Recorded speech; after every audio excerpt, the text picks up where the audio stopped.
As we begin our little story tonight, we are exactly the next night after the events of last week when, if you'll remember, Maud and Claudia, along with a new friend they made in the pyramid named Podrick, skedaddled out of the pyramid. Thank you, Kentucky Fried Creature. Appreciate you, mate. Skedaddled out of the pyramid where Claudia had been held against her will in some sort of scheme by Calumet to force her to witness all the events of this story and to record them and to judge in her role as a judge, as a BANU HAQIM. In order to do this, Calumet had captured Claudia's husband and sire, and Claudia was kind of forced to go along for a while, but Claudia, being the very independent, liberated person that she is, decided that getting the hell out of Dodge was probably a better bet, and then figuring out after how to rescue her husband. In order to do so, she ran across Maud Ventrue, who had been at the pyramid receiving business offers, including one that, well, she took a bite out of. And upon finding the very distressed Claudia, decided to help Claudia step away or get out of the pyramid.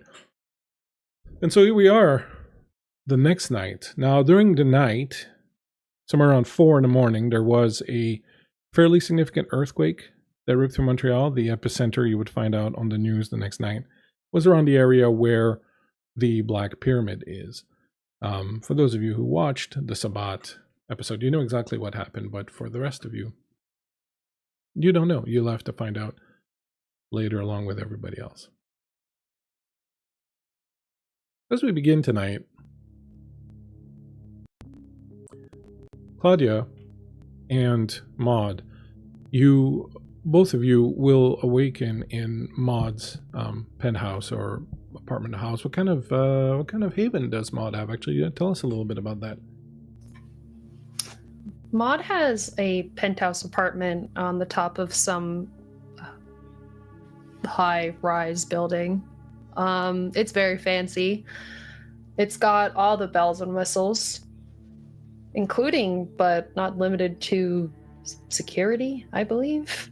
I forget the actual things that I took for my haven, but I know that it is very fancy, and it is very taken care of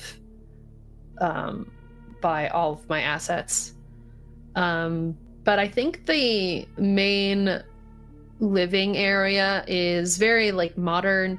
I pictured the very light colored rugs and furniture, dark wood, obviously tall dramatic curtains, just for the aesthetics, but it's mostly very clean and very organized and tidy and put away, as one would expect from a Ventrue. As you would. Let's begin by the two of you giving me rouse checks. Seeing when you're at where you wake up. I lose my 0 hunger. I failed. I also failed. I really need to eat. Let's start with you, Claudia. You wake up. It takes you a moment to remember where you are. You're in a dark room, obviously. But you realize right away that it's not a cell. It's comfortably appointed. You have a nice bed. It's just not dark because it's, for kindred use. It takes you a couple of minutes to kind of get your mind back in the game and realize you're no longer in the pyramid. You are at Maud's place. What would you do as soon as you wake up? She collects herself a little bit, trying to kind of bullet point in her mind everything that's happened up to this point, and categorizing what is the important, the things that she needs to do. One, she knows she's hungrier, she needs to eat, so she needs to look into that. Two, There is a nagging in the back of her head about warning someone, Renard, I believe, and that needs to be settled. But on the other hand, her husband's still been kidnapped. She can't focus on that because Colome is fucking weird. So she's going to utilize her vast network of friends and just start calling and messaging people, whether it be Thomas, Nicholas, her coterie. She'll also touch base with Fiona and let her know about what happened with Ashmore, because she did request that. And hopefully, maybe through combined connections and networking, maybe husband can be found. She's stressing, but she's trying to push that stress into one specific thing right now. Okay. Go ahead and give me a charisma and streetwise roll, and hold on to that roll for a moment. Maud, similarly, you wake up in your bedroom, Yeah. obviously. Fine. Mm-hmm. And your eyes open, and you're aware that there's someone in the room with you. You sense that there's someone nearby. And then you hear very, very low, almost right next to your ear, "You feckless whore. You feckless, feckless bitch. I died trying to warn you. And this is what you did to me."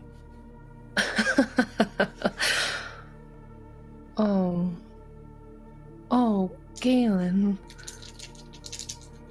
Like millions of women before you, you lost the privilege of your body trying to get what you wanted. I was trying to warn you. My empathy is drowned for you under the tears of them. You were trying to warn me, well, a little too late. Isn't it?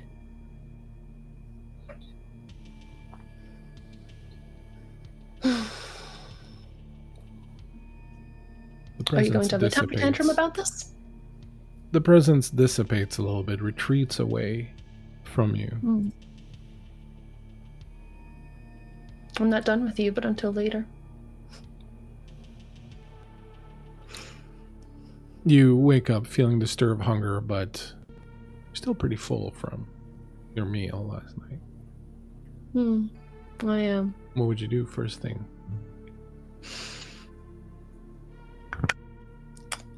I think just connecting to my body, being that it's, or, you know, I've changed, for lack of a better word. I suppose I feel stronger. Again, the hunger is, it's not as good as not being there, but it feels good. I feel a renewed sense of, like, vigor, a direction, a heading on this ship. And from there, I would lift myself from the bed and get dressed before going out to see Claudia.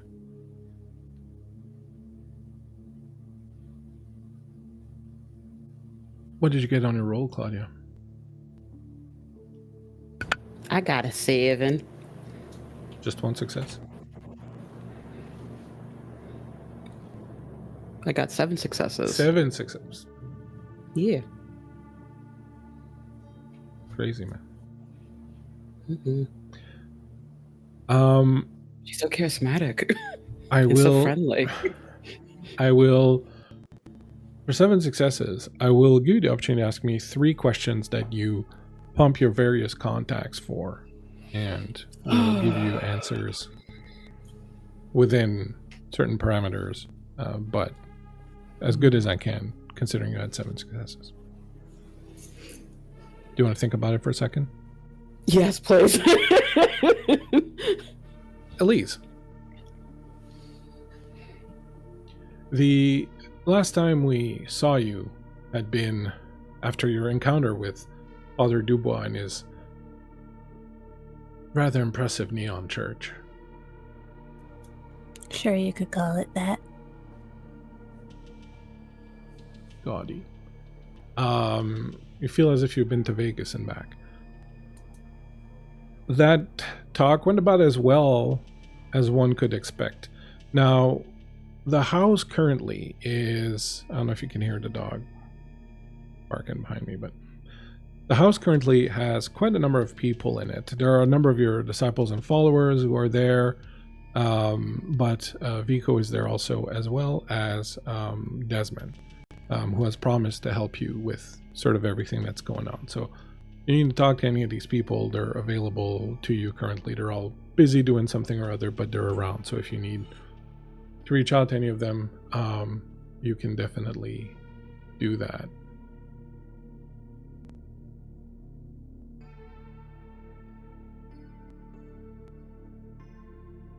One of the things that Fletcher had talked to you about was deciding which one of your followers you felt you might want to approach first about the plan. But as you wake up, sort of intent maybe on sorting that out, figuring that out, you know that Fletcher's been busy preparing some defenses now that you know that Gladius Day is probably going to come after you. He's been busy kind of prepping some defenses and stuff. I will ask you, the first thing to do is to give me a rouse check, and then after that, I will tell you what kind of little feeling is in the back of your head, and you can tell me a little bit about how you feel about the conversation with Father Dubois and sort of everything you learned last time and what's going on with Desmond and where's your head at this particular juncture. But go ahead and give me a rouse check first. That is a success on my rouse check. Sad, but where is Elise's head after everything from last night? For the first time in a long time, Elise feels real fear. She knows what the Gladius Day are capable of. She saw it, witnessed it firsthand. She saw what looked and felt like sunlight, something that she hasn't seen in nearly 150 years. And if anything is going to evoke fear in a vampire, it is sunlight. And in that fear, there is anxiety. She wants to think that Father Dubois is capable, but she doesn't fully believe it. She knows that he's a Malkavian, so there's a risk there, and part of her sees him as weak. And that adds to her fear. Can he do what he thinks he can do? Can he stave off the Gladius Day, point their sword in another direction? She's not entirely convinced. But there is a glimmer of hope inside of her, because she knows that Fletcher is more than capable. And she knows that Fletcher wants this just as much as she does, and that he's going to do everything in his power to make sure that this happens, to see the ritual through, to create the world that they envision together. But that fear and anxiety is sitting in the pit of her stomach like a heavy stone.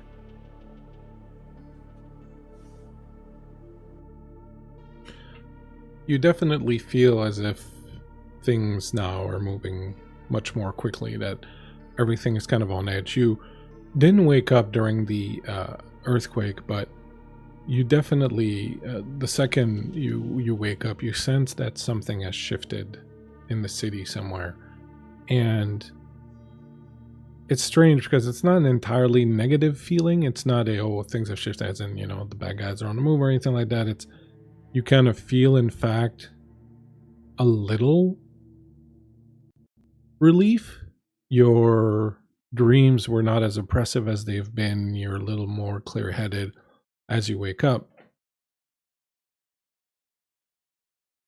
But there's also a sense that things have just accelerated, and it's not just a gladius day, but the way your mind works and your attunement to magic and all that, you kind of get the feeling that there are several strands that perhaps up until now or up until recently appeared to be separate, but are now all kind of converging one on top of the other. And you're realizing that, much like a spider's web, where you touch one point of the strand, it reverberates throughout the entirety of it, and you're feeling like there's this kind of skein or this kind of web over the city, and that everything is kind of now kind of coming together and kind of interlacing. So you wake up with both a little bit of relief, but also a little bit of apprehension in the back of your mind. You get ready. You've been thinking about who you might talk to first, who you might choose. But they come and help you get dressed and bathed and dressed and sort of ready for the night. You know that Desmond is in the house somewhere, probably in the library. You know that Vico and Fletcher are also around. Fletcher's been working, like I said, on defenses for the house. But what would you like to do first thing, having now woken up and prepared yourself? I think she's gonna go find Fletcher. Whenever she feels a shift, that's the first person on her mind. You find him in his study, where he's always these days, working on preparing the ritual and everything else. And as you walk in, he looks up and you see a bit of a worried look on his face. He's got a map of Montreal up and a few other things, new things that you're seeing, new maps, new drawings, new designs on his desk in front of him. And as you walk in, he goes, "Did you feel that?" I did. Must have been strong if you felt it too. No clear vision of what it might have been. Varl, by the way, thank you for the bits earlier for the night moves and for the subs. Thank you.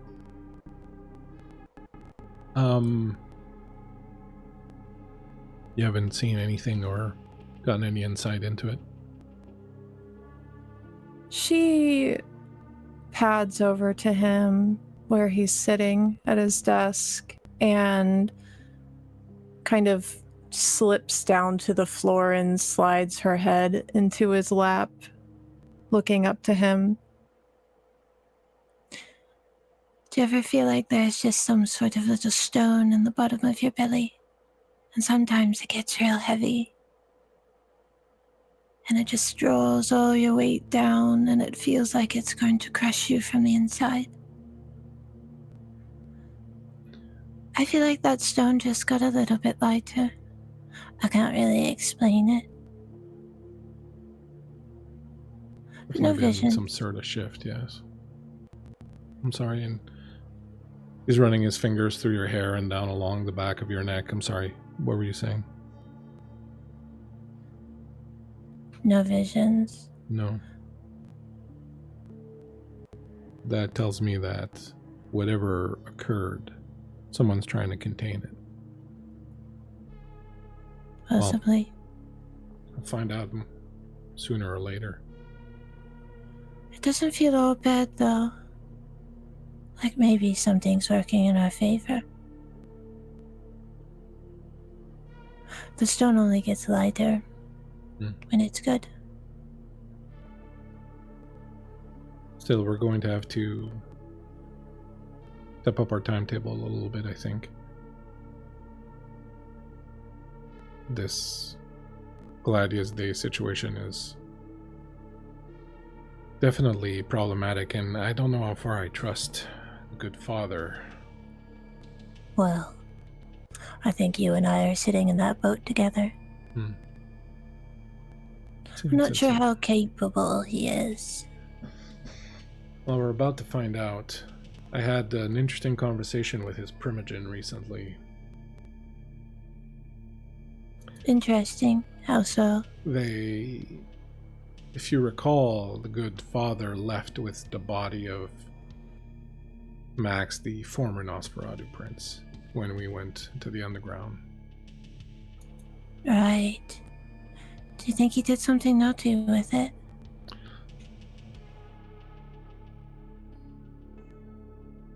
Adelaide, the primogen of the Malkavian, went rooting through his mind, as one would expect she would.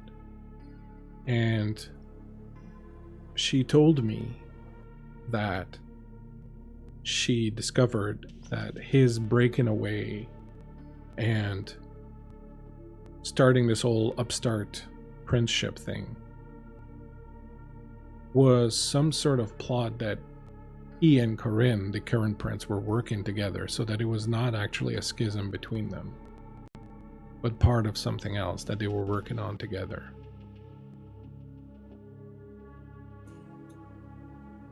Very interesting indeed.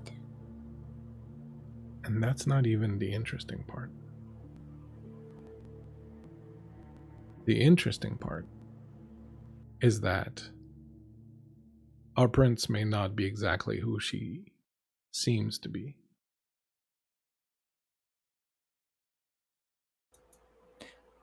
What do you mean? Let me tell you what she told me. Meanwhile, crosstown. Have you thought about your questions, Ava? I did. I hope they're good ones. But yeah, I have my questions. The first one was, where was Frederick last seen?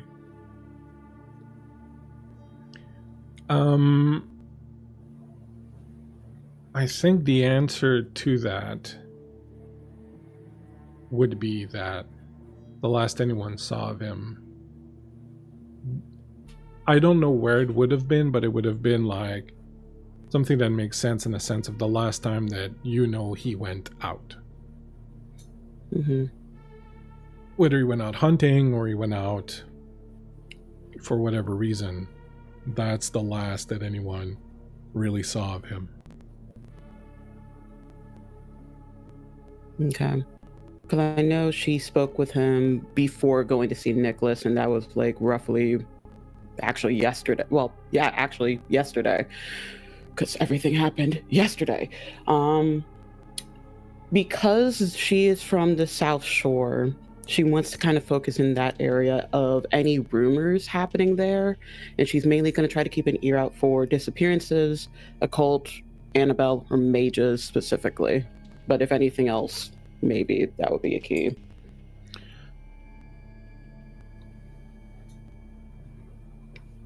There's not a lot you get about that. You do kind of pick up on certain things, like the people that you would expect to kind of be in a tizzy about the kind of thing that happened last night with the earthquake, kind of the new age freaks and that kind of stuff, like kind of that level of like those people are on a tizzy. Everyone's like, oh, Mercury was in the microwave, retrograded with the Taurus symbol of Toyota, and like everyone's just like, everyone now knew this was going to happen, and it's written somewhere, and it was in the stars, and like people are kind of in a tizzy about that.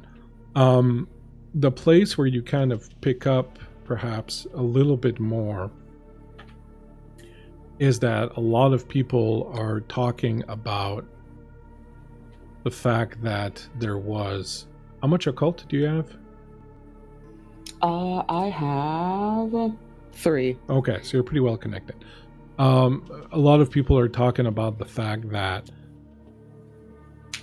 across the city, in strange places, weird things began to happen, but were immediately kind of shut off. So someone will tell you it was very strange. It was kind of like all of a sudden, out of nowhere in the middle of the air, like fire erupted, but then it was immediately kind of shut down. Or in the neighborhood, all the TVs at the same time shut down and then started playing a show that hasn't been on the air for 30 years, and then they shut down again, and then things resumed normally. So there were a number of strange events that popped up throughout the city, and all of them were very quickly and immediately kind of shut down. And no one really has an explanation for any of it. I feel like that may be true Bruja related. Okay, and then last question, and this one is kind of a shot in the dark type of vibes. She has seen the room Frederick has been kept in twice. Mm-hmm. The first initial time when she was first threatened, and then the second time when he wrote the word run.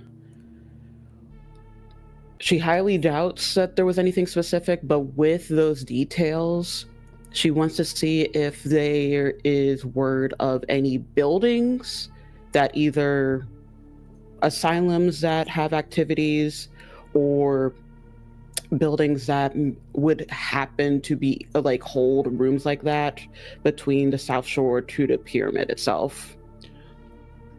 Not at all. Nothing strange sticks out to you. Nothing is out of place. In fact, conspicuously so. Okay. Like, even if it wasn't something related to what you're looking for, you would expect that a place like that would have something kind of happen. But everything is really kind of locked down. And that lack of things happening is kind of suspicious. Okay. I think with all of that, she'll mainly keep her, like have her coterie keep their heads on a swivel for her, because they know him the most. And especially keep an eye out for their haven to see if maybe he'll show up again, or at least check it. Mm-hmm. But if any of the any other contacts are inclined to keep an eye out, she would be very appreciative. She'll take an extra job if they want so. But sure. After that, she needs to move on to her other work. And what do you do? First, she's going to check in with Maud, and then probably see about getting a bite to eat, depending on circumstances, because I have 3 hunger. And just before that happens, Maud, what have you been doing now that you have a bit of time to yourself again?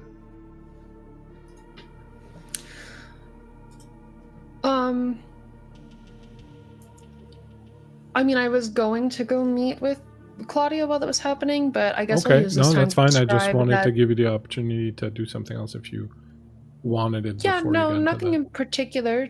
Just the just to note that the attire that she picked out is more a little bit more forward, not necessarily in color, but in shape, like a little bit more of a stronger profile than she would choose. So anyone who would come across her otherwise would notice a difference, but if you haven't seen her before, then you probably wouldn't.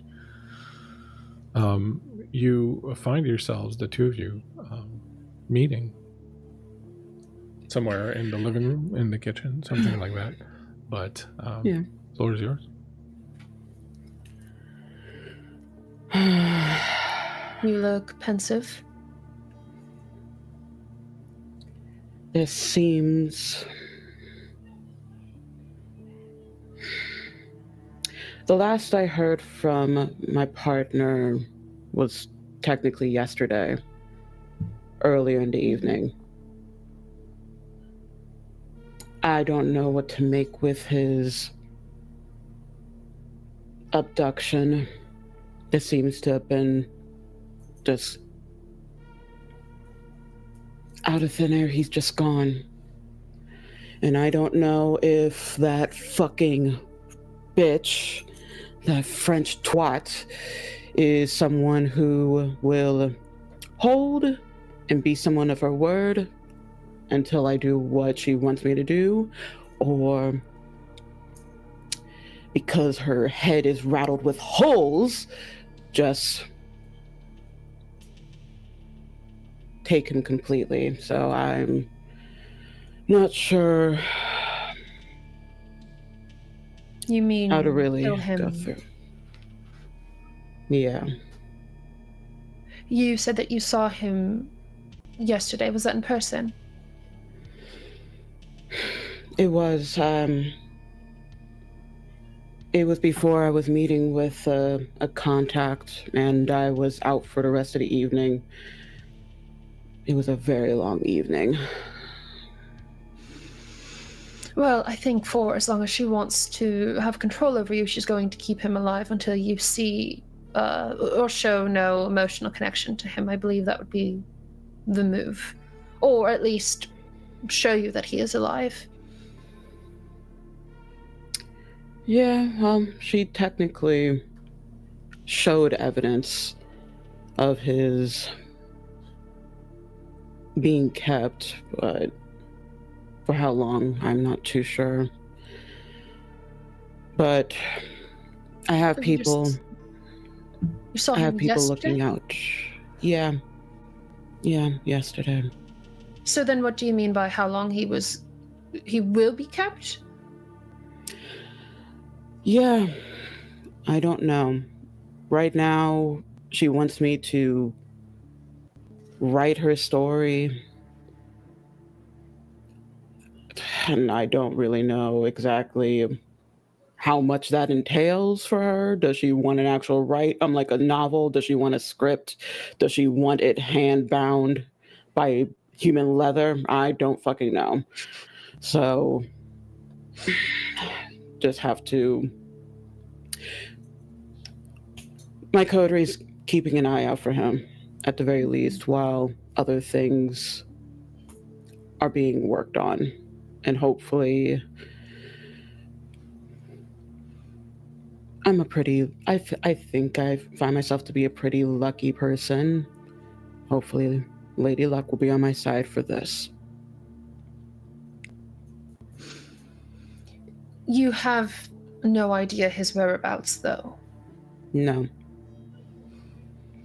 It is Anything that looks like an asylum, anything that looks like it would have a padded cell, no whispers, no rumors, no movement, nothing between the South Shore to the pyramid itself. There's just an emptiness, meaning he is being kept in a more unconventional location, or Colome. I don't know the power of mages, but she is a lot more powerful than I want to believe. She's very powerful. And the things that I have seen that they have done don't necessarily confine to the rules of physics. So looking for him in a typical location that would apply to what you would expect is probably not where you're going to find him. Yeah, and then with everything with this fucking earthquake that's happened, that's been most of the occult related news. Well, actually, there was something, but I'm not sure how related to that is. What was that then? Apparently, how to best put it, things have been having blinks of existence. Electricity turning on and off, TVs turning off, and then a show that has been canceled for decades is showing time seems paused, time seems to just not make sense. I don't know if that's her related, this earthquake related, or a third thing, but I'm not sure. That is quite a query. But considering time is at play, perhaps it has something to do with her. I can't imagine anything else really causing something to that degree. Do you have Perhaps. speculation otherwise? There was a rumor I was chasing beforehand about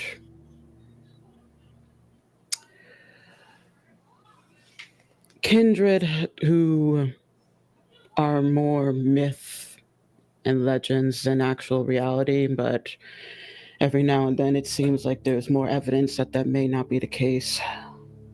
I see.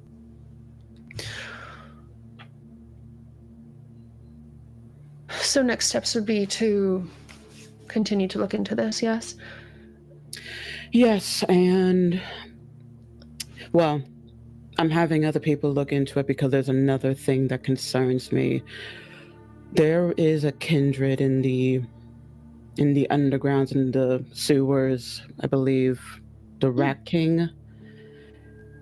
Colome wants him dead, mainly because it is a part of her grand scheme of whatever the fuckery.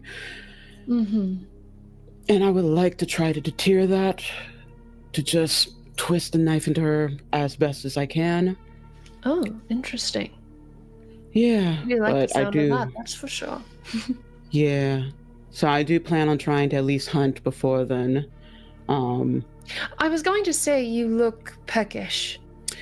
It was a long day yesterday. A very long day. I see. Well, I was thinking of making moves towards the Tremere to inquire about some personal cleaning, to be discreet about it for the moment. But I did wish to ask you something, and I hope you do not take this the wrong way, but I was wondering if we could have some sort of exchange between us. Please, what's on your mind? Well, being that you met me under specific circumstances yesterday evening, I was wondering if I could have your secrecy in exchange for the homing that I've given you this day. I'm not sure if you know about the affliction of the BANU HAQIM. I am not one to judge in regards to specific eating habits. Judgment wasn't necessarily my fear, it was more so the sharing for others to judge.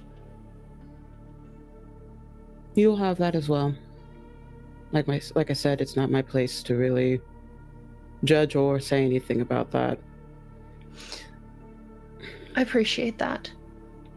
In which case, would you like to join me to the Tremere? Perhaps we can get you something to drink in the meantime.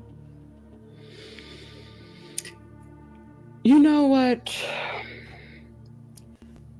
As much as I kind of don't want to, but I think I should.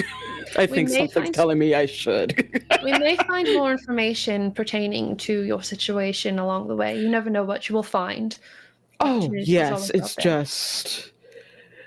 It's gonna be kind of weird going... I know there's a difference. But there are similarities between unhinged human mages and unhinged vampire mages. Insight is insight. Yeah.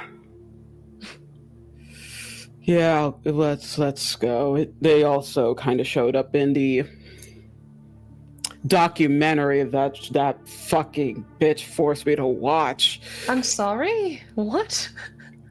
Before I met you, I was literally in a room with multiple TVs and I was forced to watch essentially the History Channel, but of her.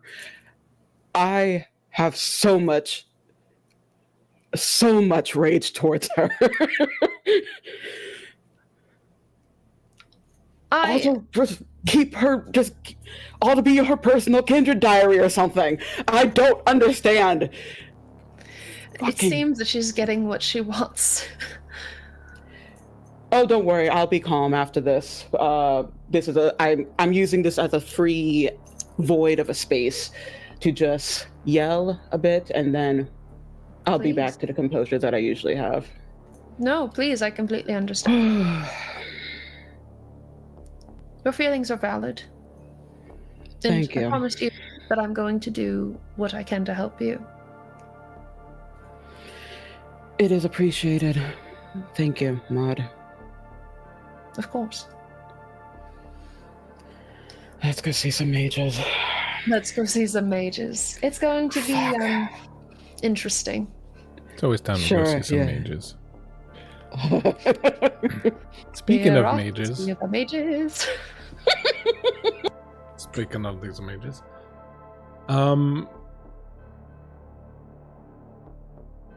Elise, you've been having this discussion with Fletcher, and he says it turns out that, and keep in mind, this is coming from the mouth of a Malkavian. So, I mean, Adelaide has generally been pretty dependable. But she's a Malkavian. But she says that what she discovered when she went rooting inside the prince, or the ex-prince of Belmarie, Max's mind, is that he discovered somewhere along the way that Corinne may not be who she says she is. Now, you may not remember this well, but some time ago, Corinne's lover was a Malkavian. Her name was Monica Blue. Strange one, but the two of them were very, very, very close, obviously, to the point where people felt that the Malkavian's mind was rubbing off a little too much on the Toreador's mind. And when talk began of changing prince, if you remember, the prince we had before was a Toreador also, but he was a bit of a nut job. When talk began, the biggest issue people had was that whilst we agreed that the easiest transition would be for it to pass on to Corinne, the fear amongst most of the people who were privy to these discussions was that her mind might have been a little too warped up along with Monica's mind. We never really found out what happened. As far as we know, Monica, who was quite old, answered the beckoning and went off to the fields of Gehenna, like so many other elders.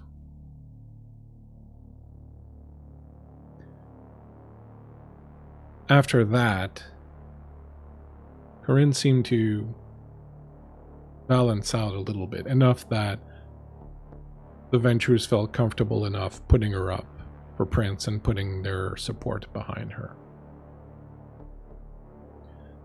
But apparently what Adelaide discovered was that Max was onto something, that he felt that he had discovered something about her, that she wasn't exactly what she said she is, but that he was also completely enamored of her, and that is what she used to convince him to play along in this plan, and that this whole rigmarole we went through over the last decade of the city splitting into and the different factions and the new prince and all that bullshit was all part of Corinne's strange desire to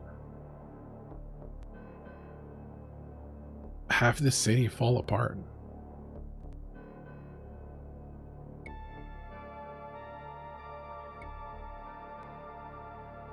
Which is, interestingly enough, very similar to what has been going on with this Colome person. And I'm finding it interesting that these two separate people have very similar goals. I don't know what any of it means. It might not be very germane to what we're doing, but I think that it cements even more in me the idea that we need to think of changing the prince if we want what we want to see happen.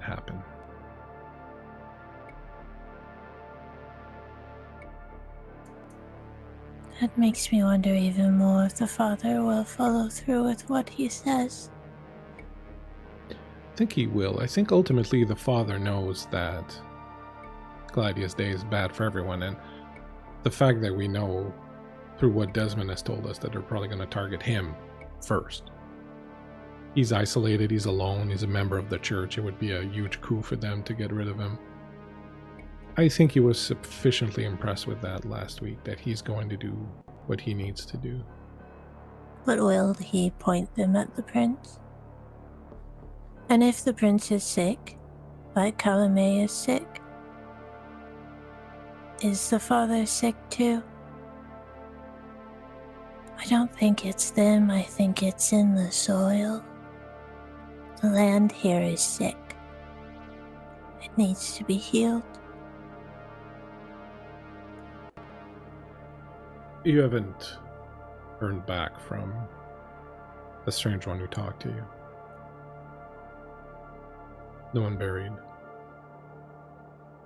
I haven't.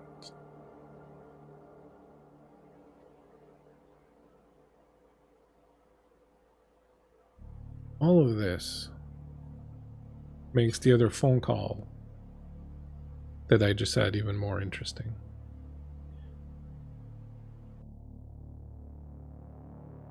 I just had on the phone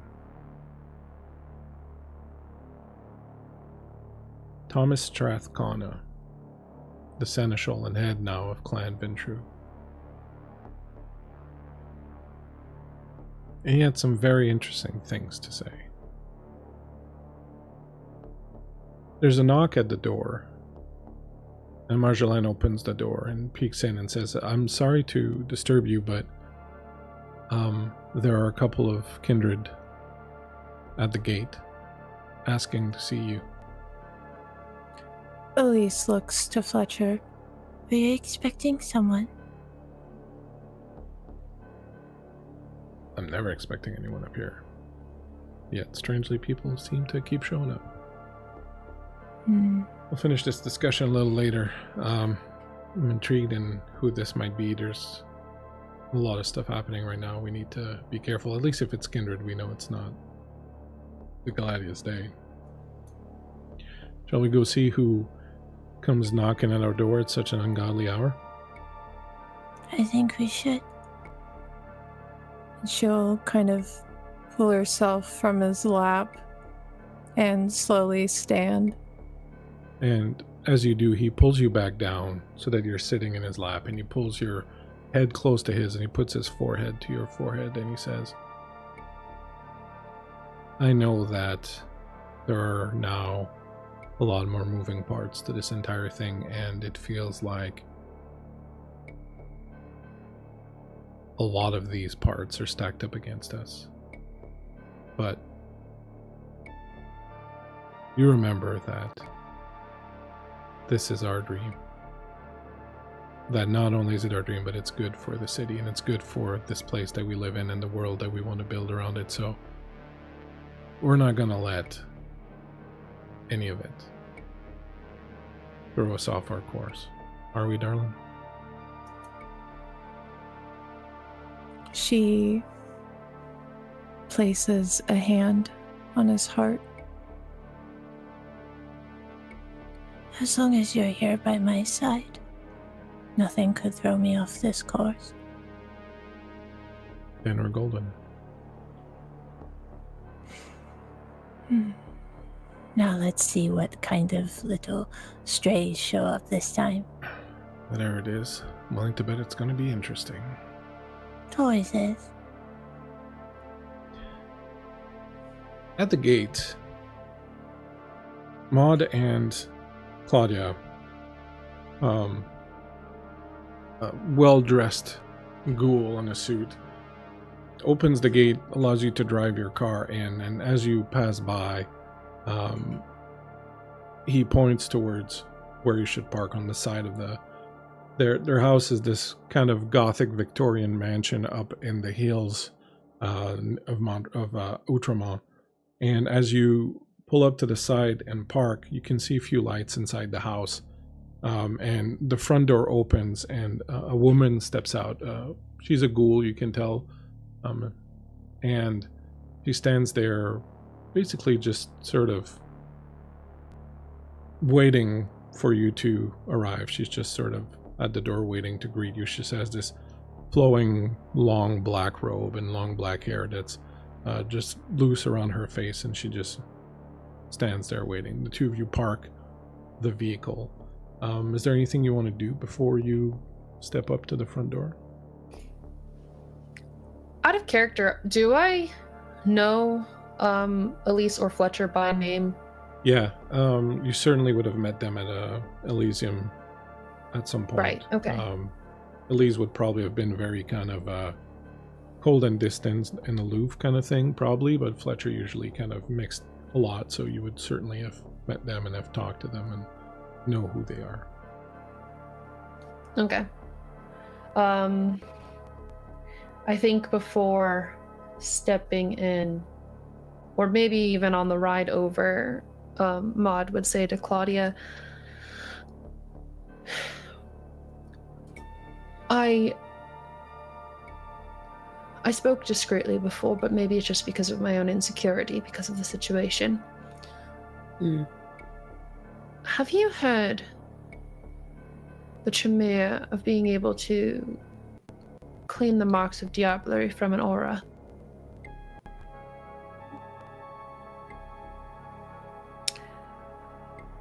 I'm assuming Claudia may have heard about that. Maybe. Let's do a roll. Let's do an intelligence plus occult roll. Okay. You do have some night moves there if you wish. But I'm that's holding okay. that for something else, Bleak. I'm just saying.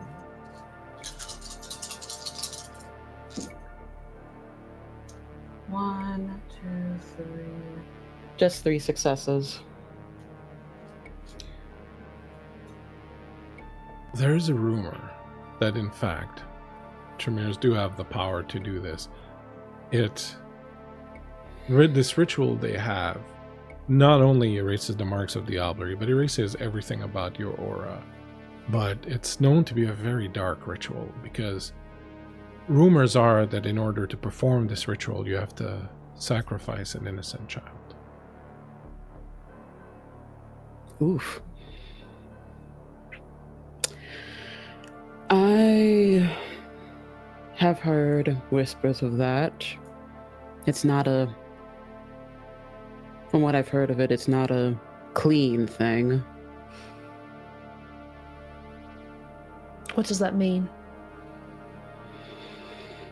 I don't know how true it is, but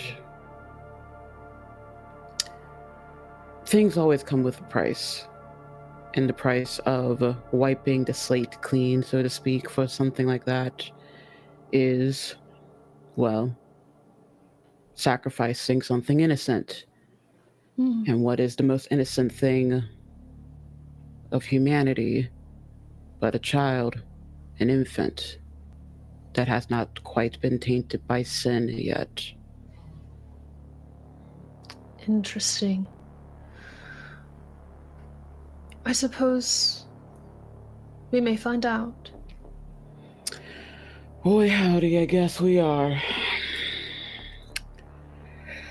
I think from that point we would be As you exit the vehicle, you hear in your head, you had the gall to do this, but you're not going to stand by your actions. I say, can I just talk in my head back? Yeah.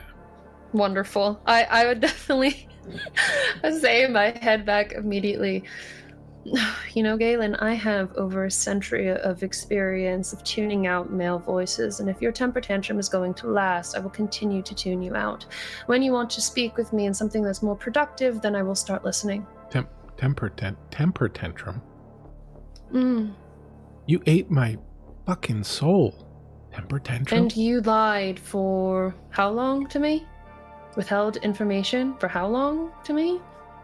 Refused me as an asset for how long? You know how it works. There are people at the top and people at the bottom, and you are told what you need to know, and as you rise through the ranks, you find out I start thinking more. of the sound of sad violin music and immediately tune him out.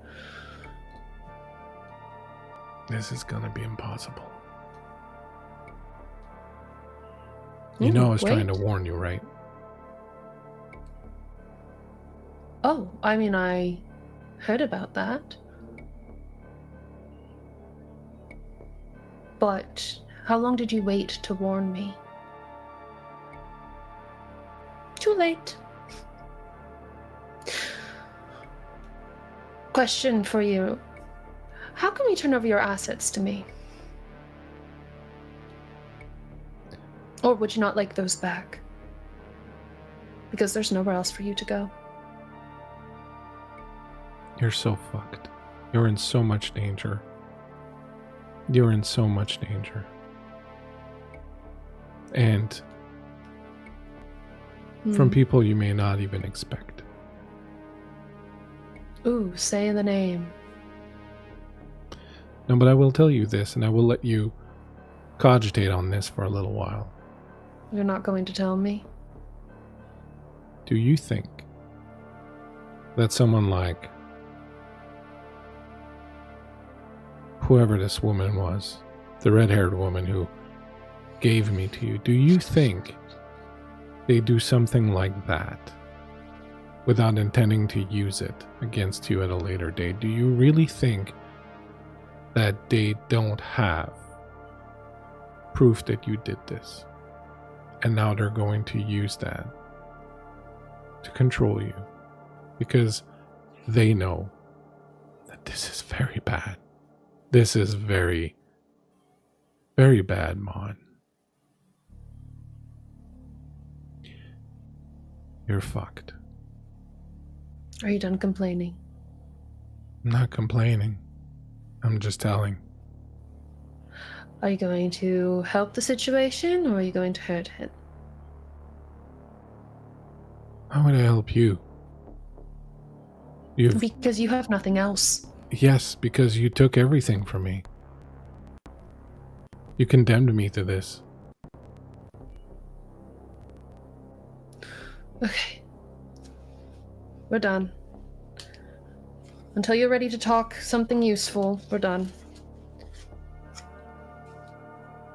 At the door, the ghoul welcomes you. Miss Sinclair, I'm sorry, I don't believe I've had the pleasure of meeting you. She extends a hand to you, Claudia. She'll take the hand. Claudia Simpson, investigator. Oh. Off duty right now. Not investigating anything here, no worries about that. Oh. Well. If you wanted to do a quick background check, that's the job description. Oh, no, nothing of the sorts. I just wanted to know your name so that I could address you properly. Miss Sinclair, it's a pleasure to see you again. Please, Mr. Fletcher and Miss Hausman will see you. She guides you in to the house. You notice that the place has this feeling of activity. There's stuff going on. There's a lot of people in this house. You see quite a number of ghouls moving about, doing stuff. And there are some doors that are closed, and you can tell that there is like a lot of energy, a lot of action in this place. She'll take you into the drawing room. When you arrive in the drawing room, you see 3 people waiting for you. You see Elise, and I'll get to you, Elise, in a second. I'll ask you to give a description here, but you also see Fletcher, whom both of you would at least know by sight. Ursiren, the regent of the Tremere. He's not the primogen, but he's the regent. He's the one who runs the clan, basically, in the city. And another person that you don't recognize, and when you see this person, it's very strange to you because you recognize that they're human, but also not. And you've never encountered anything like this before. There is both the feeling of them being kindred, but also human. And they're just wearing ripped jeans, a hoodie, the hood pulled up, kind of sitting away in a corner.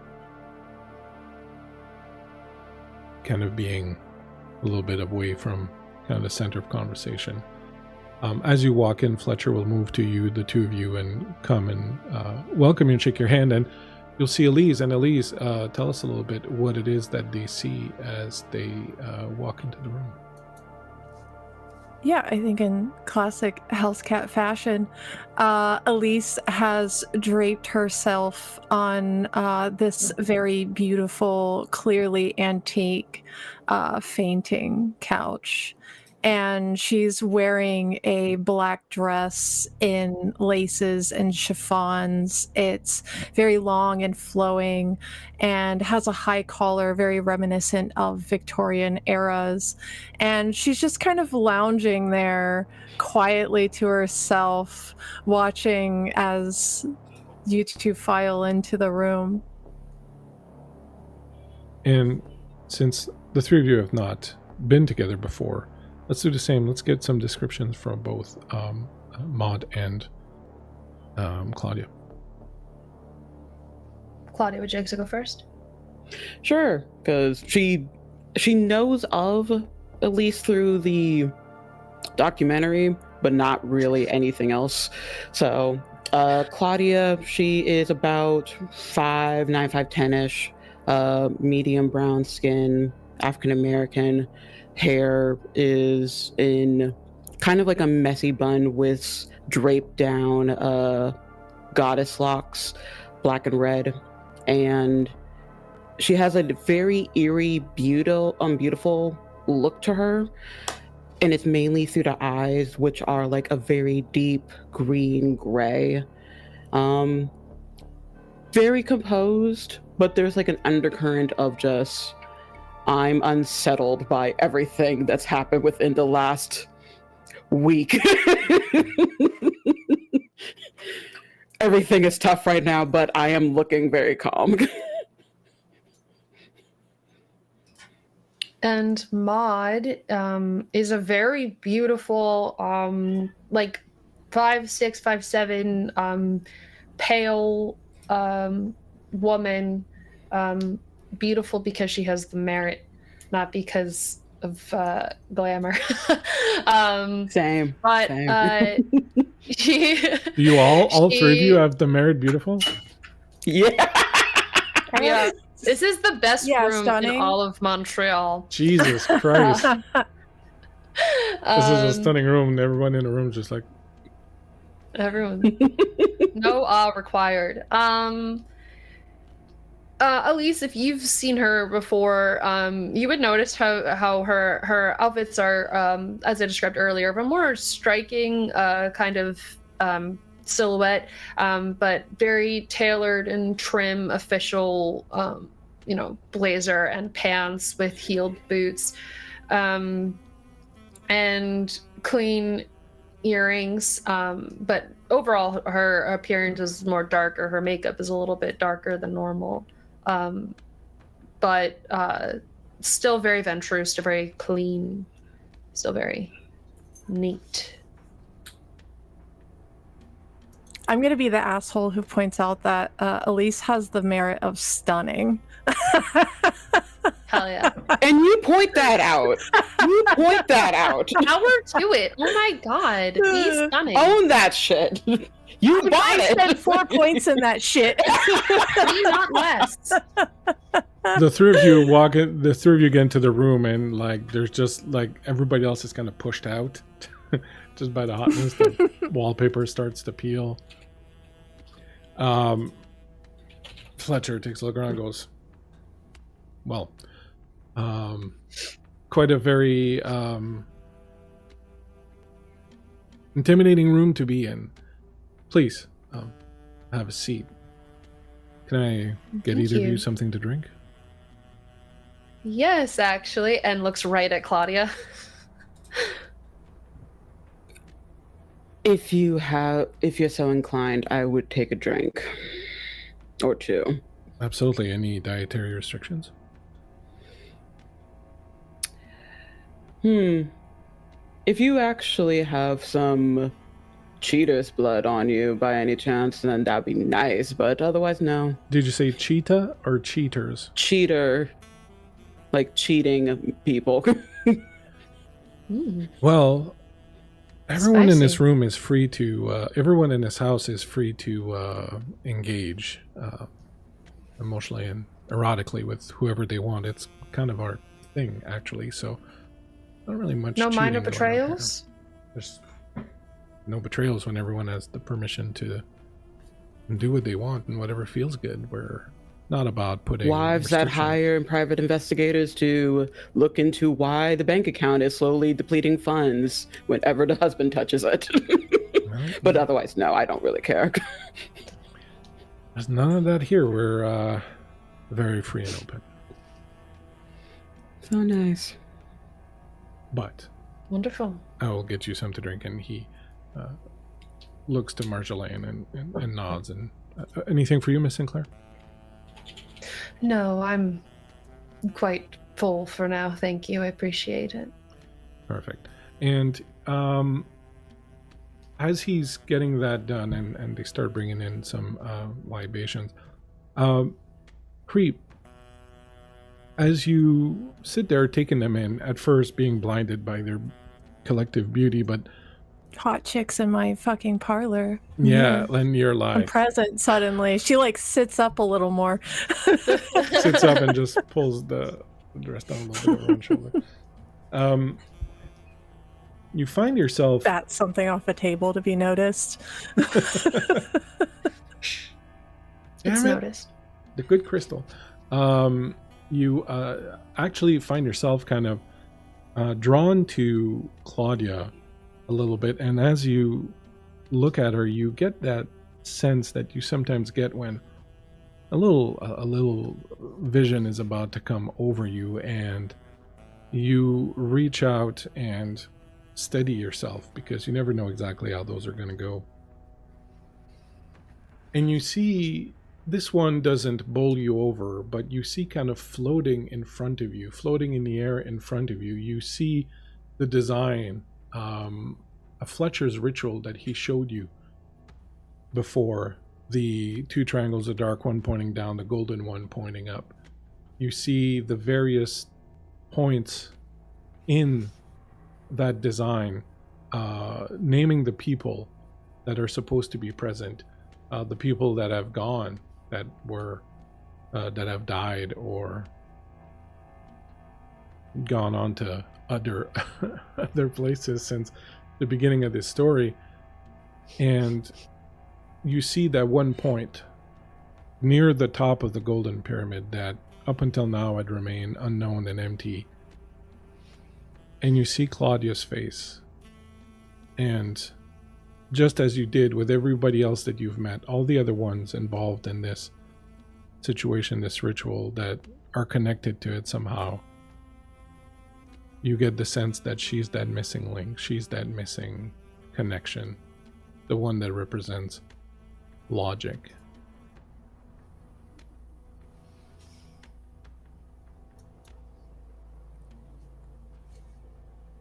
I think if anyone in this moment is looking at Elise, what you see is she almost slackens in her lay on this sofa, even more so than she already was.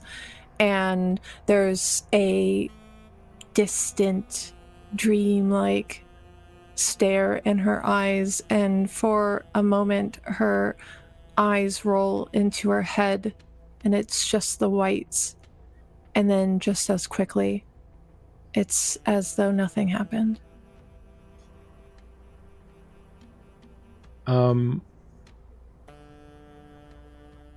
Once everyone has drinks, Fletcher's noticed that something has happened, but he figures you'll tell him whenever the moment is right. Fletcher comes and sits by you and then looks at the two guests and says, "What do we owe the honor of this visit? It's not often that an esteemed member of the Ventrue clan, and I don't want to be too presumptuous, but BANU HAQIM bodyguard, perhaps, show up at our doorstep." Not a bodyguard. Oh, More of a allyship. oh, perfect. I'm sorry But for my we- presumptuousness. We come actually as anyone does to come here in search of a service. We are very helpful, aren't we, dear? Yes, we can be. Hello, ladies. A pleasure. Hello. I'm looking to help clear a blood bond. I'm going to ask you, Rachel, give me a willpower roll in order to even think about uttering those words. It's sickening.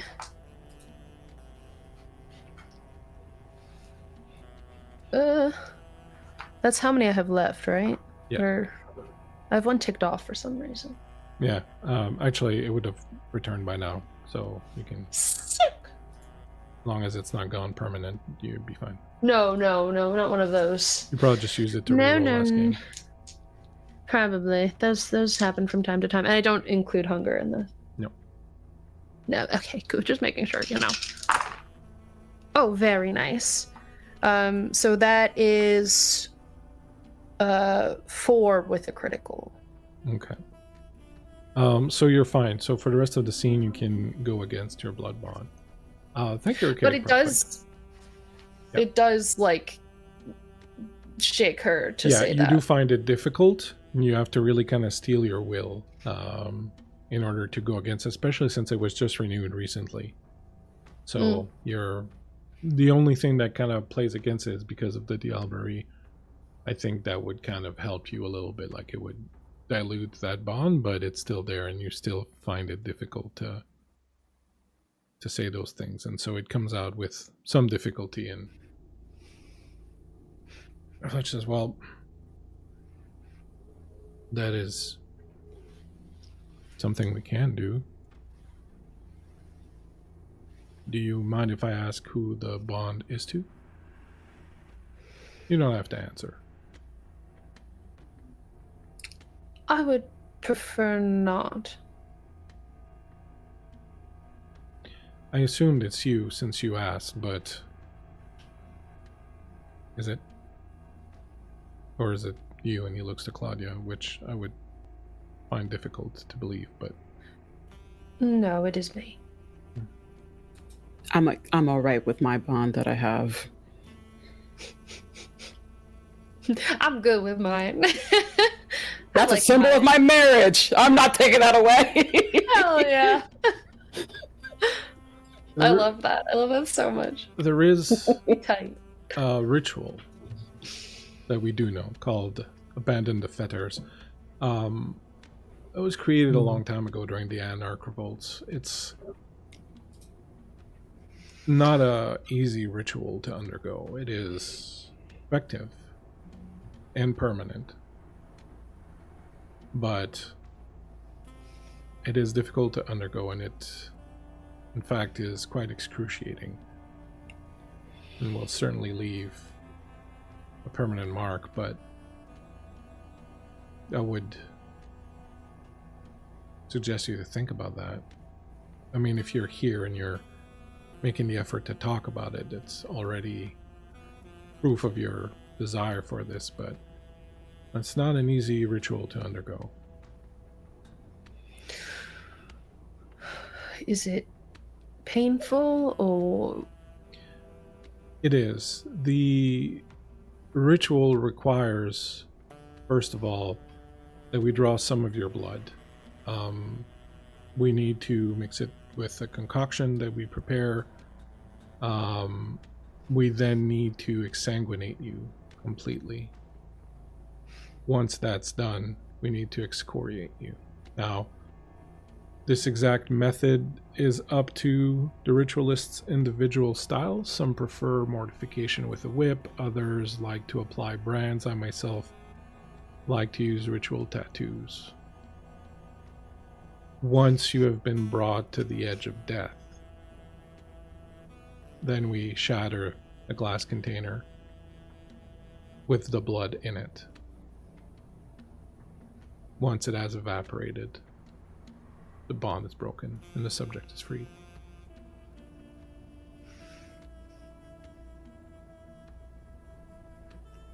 Interesting. I do wonder, though.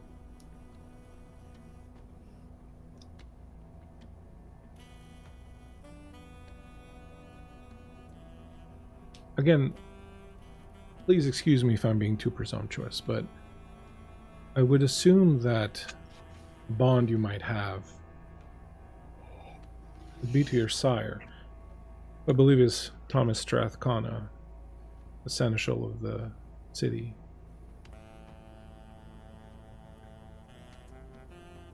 Did you know that, well, you wouldn't probably not have known that Thomas called me earlier tonight. Well, what you might find interesting is the reason why he called me. Yeah.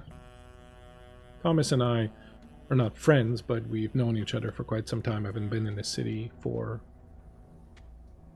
nearly 100 years, but your sire called me to ask if we, the Tremere clan, would be willing to support the Ventrue installing you as Prince of the City. Hilarious. That's what he said. He said that if we would be willing to support this, to help them do this, then that he would transfer the position of Seneschal to our clan, either to me if I wanted it, or to whoever I would choose.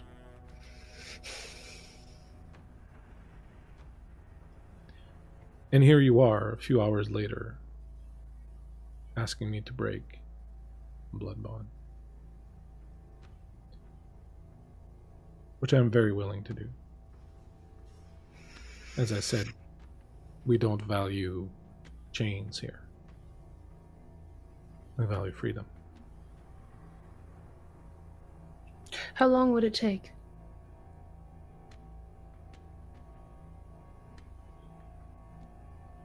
An hour or two.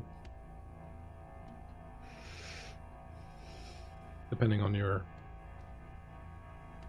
fortitude. I want to say in my head to Galen, I'm trying to say something to the effect of like how many ties are in place to get me in the prince's chair. like what are the stakes of me being in the prince's spot? Like what's behind the scenes on that? He says, it's news to me.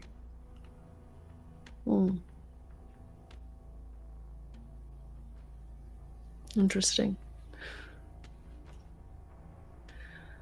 Well, if they want me prince, whatever ties that he has attached to him, can do it without a blood bond. It's just that I get the feeling that if those bonds are broken, he will be less interested in you being prince. So I just wanted to make sure that you knew all the cards in the deck so that you can make an educated decision. I have my own means of getting what I want, and they will no longer require him. Bleak, can I do something while these two are conversing? Absolutely. You can interrupt me anytime, any of you.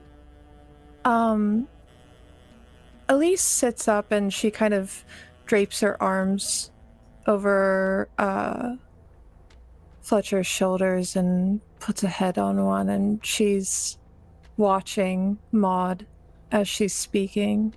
And I would like to use Scry the Soul. Scry the Soul, by focusing on her, I can perceive her aura as if they're shifting colors. It can tell me things like the emotional state of her, the resonance of her blood, whether she's a vampire, that's moot. Whether she's... Is it really? You never know. You It's never know. questionable She's a werewolf. at best. Whether she's under the influence of blood sorcery or other magic, whether she's committed diablerie, and if I get a critical, it gives me the ability to see something unexpected as decided by you, storyteller. Okay, so you get to make an intelligence and aspects roll, and Maud, you get to make a composure plus subterfuge roll. I have to rouse check first, so I'm going to sweet. do that first. Sweet. That is not a success, so I'm a little bit hungrier. Yes. Sorry, composer subterfuge is what you said? Composure and subterfuge, yeah. Oui, chef.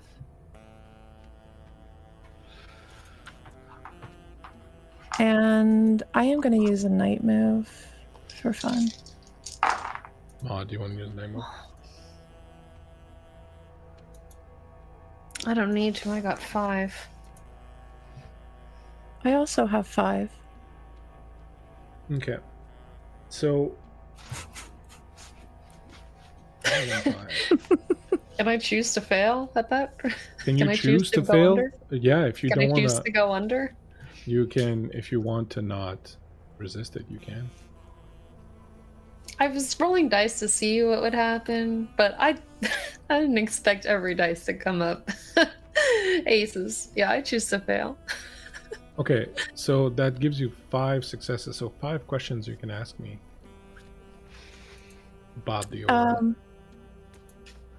Yeah, let me make sure I didn't crit on. No crit. So I definitely looking into. Well, there's 5 questions there, so I guess give me the answer to all 5 questions. Okay, she's definitely a vampire. Yeah. The resonance in her blood currently is bile, is very angry. Very angry. Furious. The emotional state of the subject. What is your emotional state, Maud? Furious and incredibly angry. Volcanoes erupting, clouding out the earth and destroying it.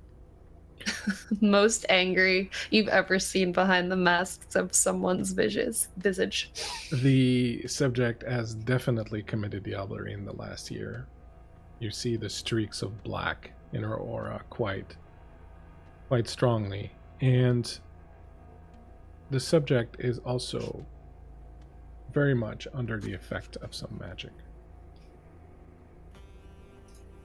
but not blood sorcery. Okay.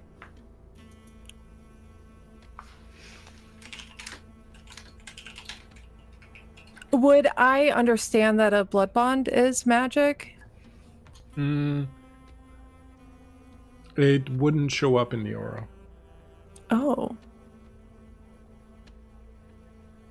Bloodbound wouldn't show up in the aura. Okay. Interesting. I think you would see, in addition to the anger and all that, you would see in her aura a sense of conflict. So, because she is, she has to use her willpower to go against the blood bond, to speak against it, like there would show up as a state of conflict, but yeah, definitely sure. Yeah, there is also the conflict. There's the nausea that's very present. Elise remains quiet, but you definitely notice her studying you intently.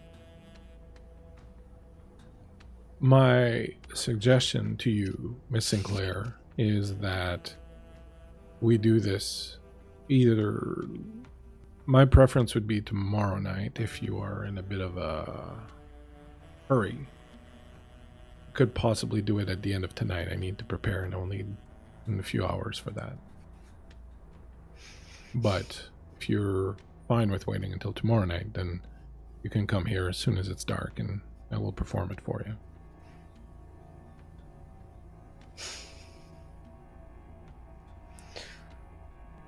I suppose tomorrow is better. Like I said, I'm willing to do it tonight, but I would need a few hours to prepare. As long as it's not an inconvenience to you. Miss Sinclair,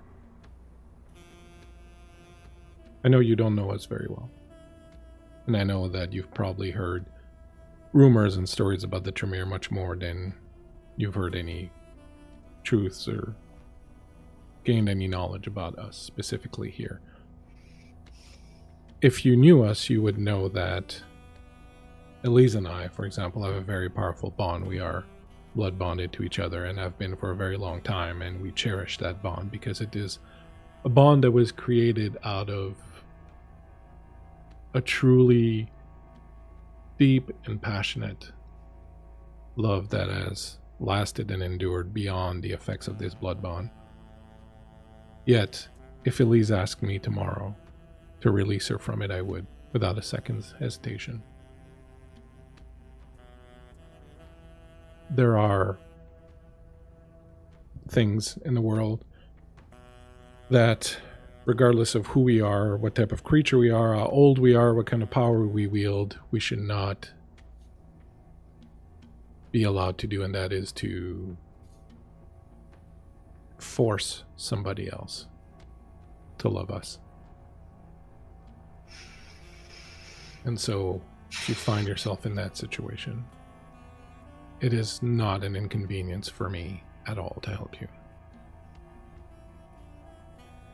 I suppose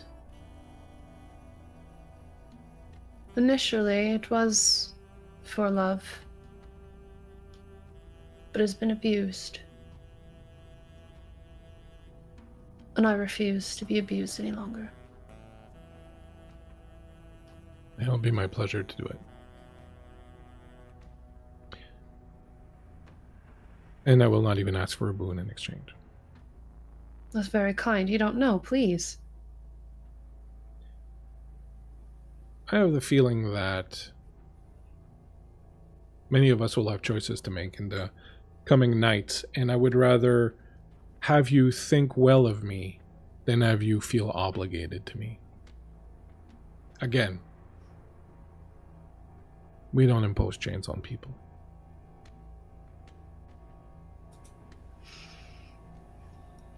Then I wish that when I do become prince, you are free to speak to me whenever you need. I appreciate that. And now, Claudia, is there anything we can do for you?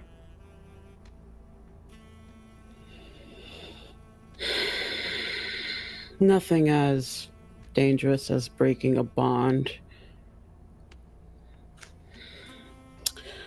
I have come into contact unwillingly with the pyramid that was built a little bit of ways and the architect of it. And she not so much demanded, but highly encouraged me to do something for her, with the implication that she's holding my bonded mate. I would like assistance with trying to have him found, because I have other obligations that need my attention, and I'm not able to put my full energy into searching for him myself. And I know it's also outside my wheelhouse because it is mage business. Do you have any of his blood handy?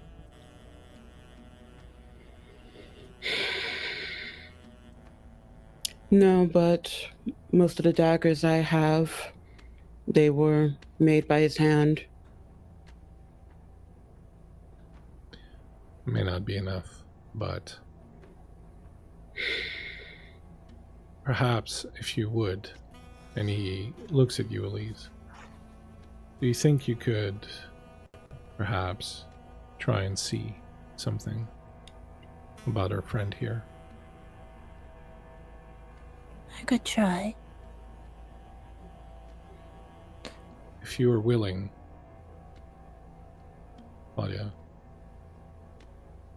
to let Elise here wield her own magic. We might be able to glean some information, things that perhaps you know or have witnessed that you don't realize are germane to the question. I'm open to this. Is there anything you wish of me in exchange? It's not for me to decide, it's for Elise. Perhaps. But you said you have something of his. Yes. I'm willing to help someone find their love. I know that I would want the same done for me, where the tables turned. It is greatly appreciated. She pulls out. She typically on hand always keeps about 4 daggers, because of course she does. 3 of them she pulls out. One, all of them are inlaid in like a very fine, like very high quality steel. There is, with the handles, one has a handle of a dragon, one a handle that looks like a bird of some kind, and then one a handle that looks like kind of feline in nature, and all inlaid with blue, red, or purple gems. And she places them forward. The purple one was the gift for bringing me into this life. The blue to symbolize our anniversary, and the red, my first successful investigation. And he made these? The red one was made... Actually, that one was made about several months ago. Purple one, 5 years. Blue,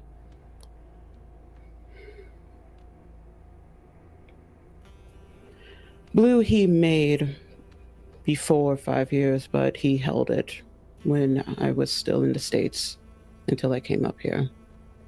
I don't quite know how long he had it. Elise leans forward and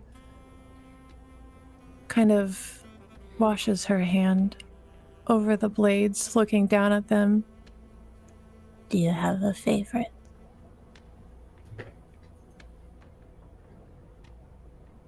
The purple one. She picks it up very carefully, brings it to her face, next to her ear as if she's listening to it.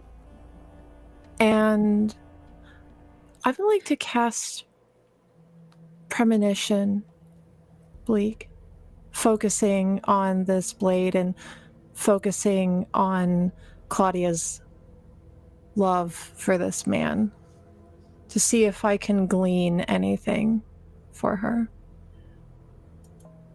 Excellent. Yep. It's another rouse check. This could get weird, guys. Oh, it's a success. Weird. Yeah, it's not get weird yet. We're Would almost there. losing another rouse check, would that bring you to 3 hunger? Yep. It would. It would definitely change the feeling in the room.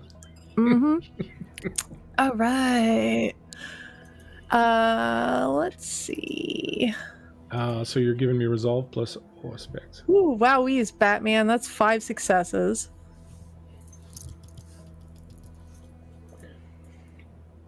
You see a number of things. As you reach out to the dagger, you, at first, as your perception shifts, feel heat. And you recoil a bit from it on instinct, but then realize that it's the heat of a forge, and you can see Can you give us a description, Claudia, of your husband, as we've never encountered him before? Yeah, Frederick Cote is about 5'9", white, French Canadian. God, it feels weird describing him like this. French Canadian, long black hair with lots of streaks of gray, and a very kempt beard, but it is lengthy. Looking at him, it gives the appearance of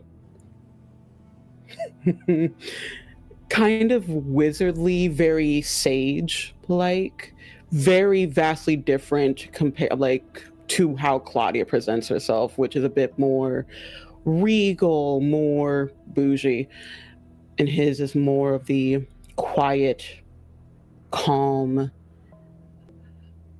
just more of a forest, deep secrets and knowledge. Speaking of deep secrets and knowledge, thank you, Patrick, for those wonderful night moves that you've provided. A great cast here. You see this person at the forge working on these knives, and you understand why you're getting such a clear vision. As you can see, is literally his sweat and blood going into creating these knives. You see a history between him and Claudia that is not completely unlike yours and Fletcher's. There is a deep bond there, a strong love, a bond between a sire and a child, but a much more equal footing than that. And you detect a lot of similarities between your two love stories. Theirs is just much younger. It's not as old as yours. As you move through time and start sensing more and more recent events, you feel them being a little bit more evanescent. They're a little bit harder to get because they're removed now from the dagger, the item that you're using. But as you scour your vision, you do not at all get any sense of him being in danger, him being threatened, him being hurt. At no point do you get that feeling.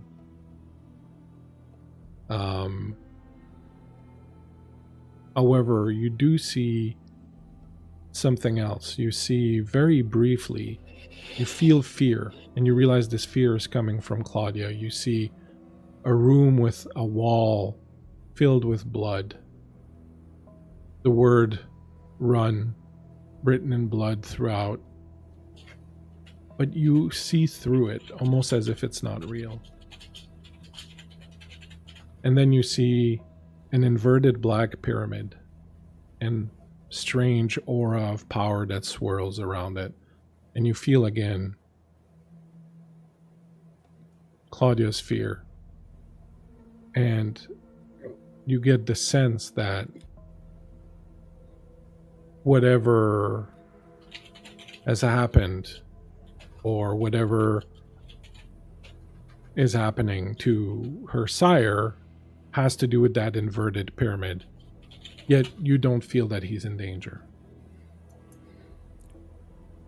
Do I sense deception? Indeed.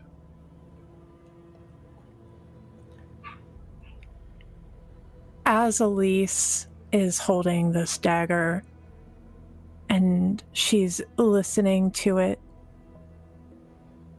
again, like you may or may not have seen if you were paying attention when you walked into the room, her eyes turn up into her skull, and it is just the whites. And as they're doing this, you see the clench of her hand on this dagger. It becomes so tight that blood trickles from her palm. And then she's back.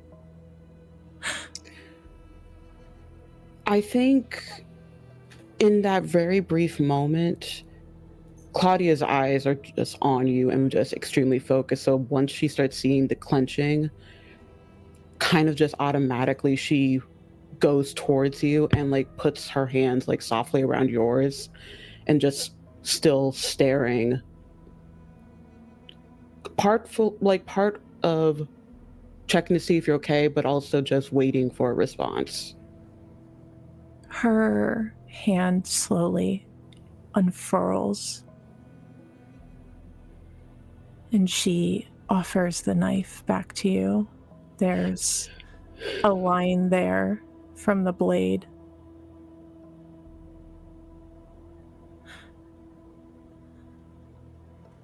I saw a room of blood. Yes. The pyramid. The words run. Yes. What does it mean? She told me to write her story. Who? She showed me that room. Clolome.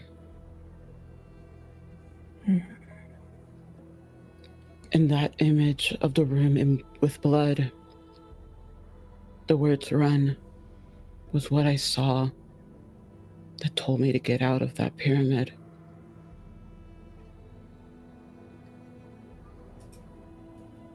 I can smell your fear. I try so best not to I show it. cannot sense his.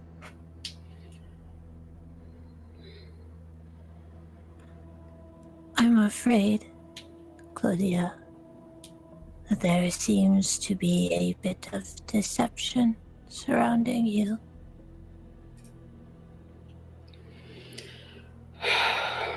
It's hard sometimes. The visions are clouded.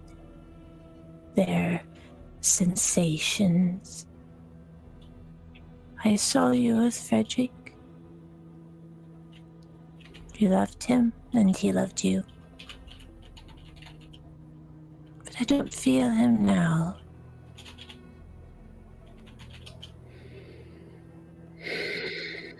Sorry that I cannot offer more.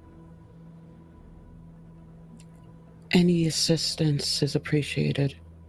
So I thank you for offering and doing what you can. Which makes the next thing I'm going to be doing a lot more complicated, but also a bit of a vengeance for this deception. Do you happen to know? Must be careful with Calumet. She's sick.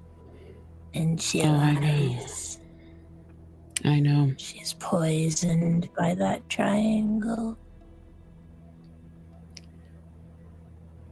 Do you happen to know of the Rat King? She wants him dead, and I need to warn him. I do. Help me help him. He came to me once before. Do you know where to find him?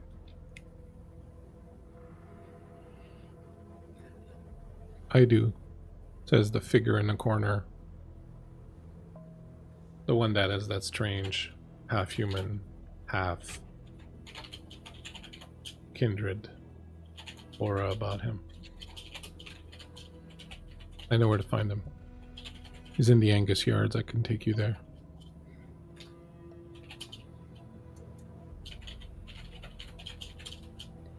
Thank you.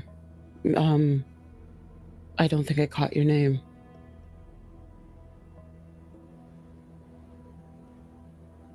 My name is Desmond.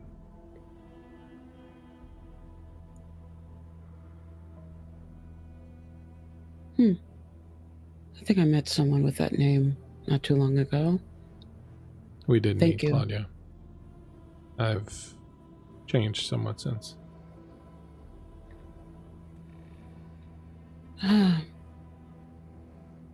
hope this change wasn't traumatic for you.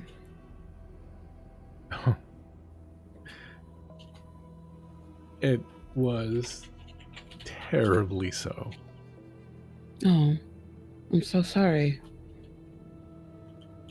But I'm here and I'm alive. And so for now, it's a win. That's all we can do. Fletcher says, well then, would the two of you, and he looks at Desmond and Elise, would the two of you then be willing to accompany Claudia to meet the Rat King? Meanwhile, I can take care of Miss Sinclair. It would be my pleasure. Is that good for everyone? Yes. Maud, are you going to be okay? I'll be fine.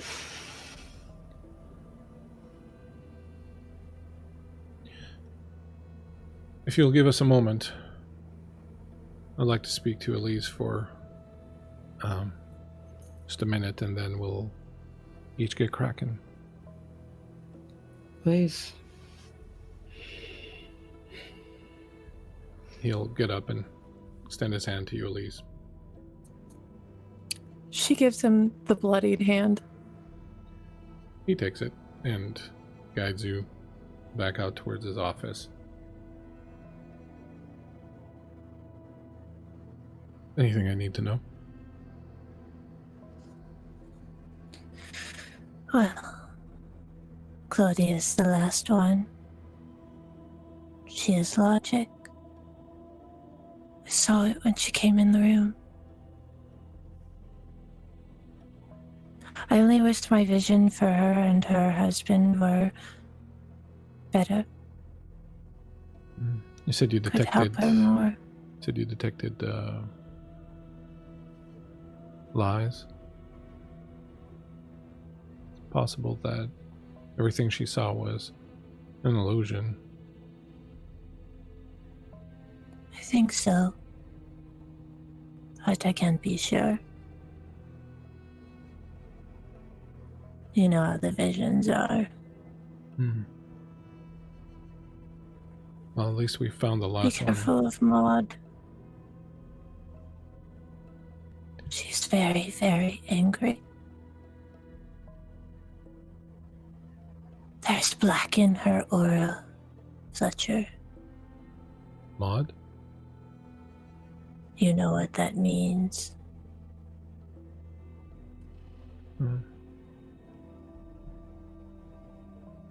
I wouldn't dare say it in front of everybody, Yeah, it's best to. but she's also been touched by magic of some sort. If she dealt with Coloma in some way, shape, or form, as seems to be, then that would make sense. I'll be very careful, but you be careful too. We don't know exactly what all of this leads to. I think it's good for you to keep an eye on Claudia, especially if we need her, but maybe help her out first, and then when she's predisposed to us, then ask her if she'll help. I think you can rely on Desmond. I'll also ask Vico to follow you at a discreet distance and keep an eye out. I should be safe. We're beyond should be's at this point. Things are getting very, very dangerous and very chaotic.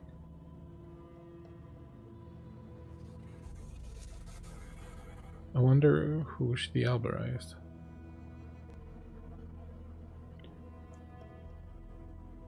He looks at you. Your only Sorry. says so much. I'm sorry, can you say that again? I'm getting a lot of lag from you, Creep, just so you know, so sometimes Really? the image is breaking up a lot Weird. and the audio doesn't match up sometimes to them. That's a bummer. Okay. It's okay. I forgot what I said.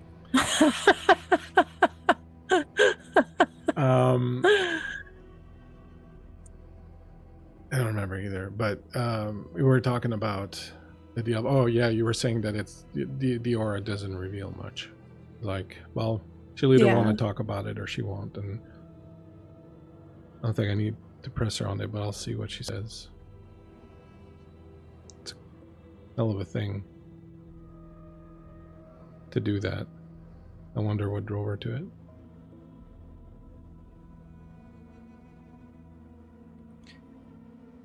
I'm not sure. Can you do something for me? Anything. He reaches out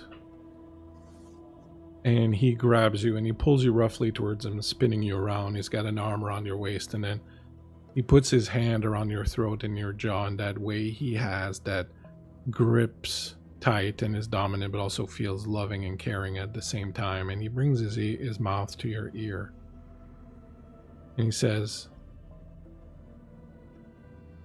"We've defied the stars and the vagaries of fate to find each other, to have souls that traveled eras and epochs in the dark before finding each other. I will not be torn asunder from you, nor will my soul be cleaved from yours. But, Elise, should it be clear that I will die, and you have the opportunity, promise me, and that you will do whatever it takes to keep my soul next to yours, whatever it takes."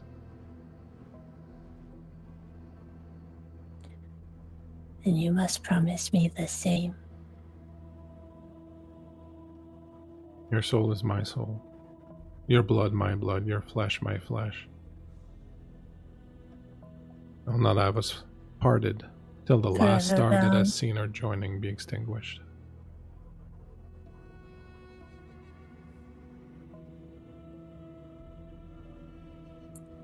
Forever bound, my love. He kisses you and then releases you. Be careful out there. Rely on Desmond.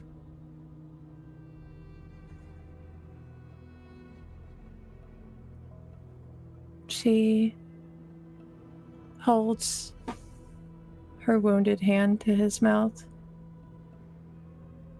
wipes the blood across his lips, smiles, and pads barefoot from the room. Meanwhile, in the room, are the two of you doing anything whilst you wait to depart? Or whilst you wait for Claudia to depart, rather? I think Maud is sitting pretty stoically and silently, but very clearly, deeply in contemplation. And she kind of loses herself in a glass of wine or something that was maybe put before her out of courtesy. It is not my place. And so you can tell me to shut the fuck up. This is more so me asking a question because I want to distract myself right now. I was under the thought you were going to ask them to help you clear the elephant in the room for you. In good time. In good time. All right. It's not exactly something I felt comfortable to broach first. That is understandable.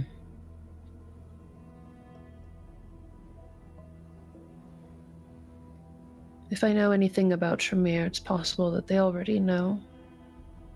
So I'm Most not likely. necessarily concerned. It's more so the rumor and the consequence of it was more my hesitation.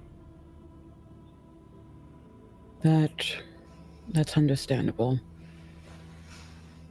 Magic, sorcery, any of this, it always has a price our abilities always have a price. And those types of gifts,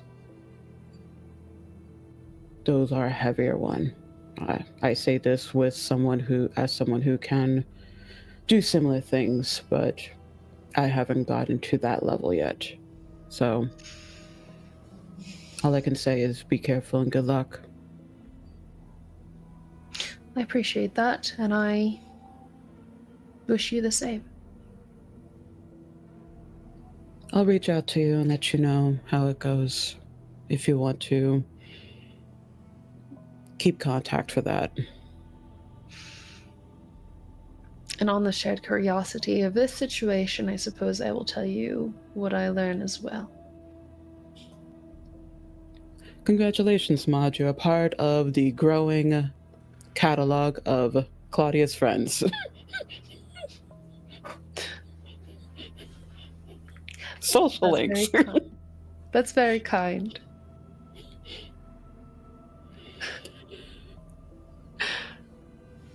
I kind of like that Elise. She has a weirdness to her that I just find so fascinating. It's like looking at it's like a distorted mirror in a way. It's gorgeous. Gorgeous distorted mirror. But aren't Tremere and BANU's also they're just distorted mirrors of each other anyway, so maybe that's it. Elise is like traveling to Wonderland. Eventually, everyone is ready, and Desmond gets keys to a vehicle, and will drive. And the three of you, Claudia and Elise and Desmond, will head out to the Angus Yards where the Rat King can be found.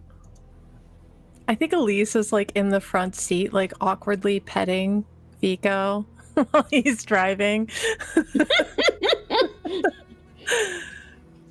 Oh yeah, Vico's going with you. It's true. Vico's driving. There you go. Or were you padding? Or were you? Was it Desmond you wanted to? No, she's in the front seat, awkwardly petting Vico. She knows what kind of libido that man has. He might pull over for a quickie. Admiring his bone structure. Yeah, he has stunning also, but it's all the shadows that play in this. You take off and head towards the Angus Yards, as I said. Meanwhile, in the house, Fletcher returns to you, Maud, once everyone is ready, and sits down in front of you and says, "Still want to go through this?" Yes. Okay. I'm sorry, are we alone? Yes. Okay. I do have an additional query. Go ahead. Well,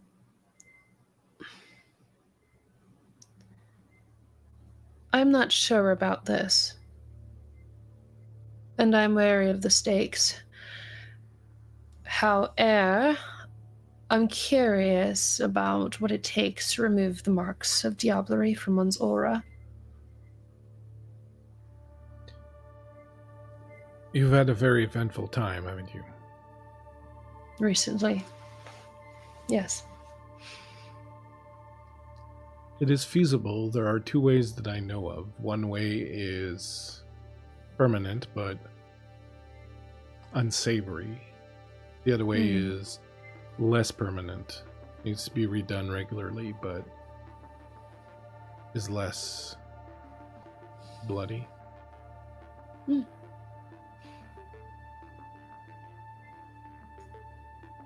It's like exchanging a blood bond for a blood bond.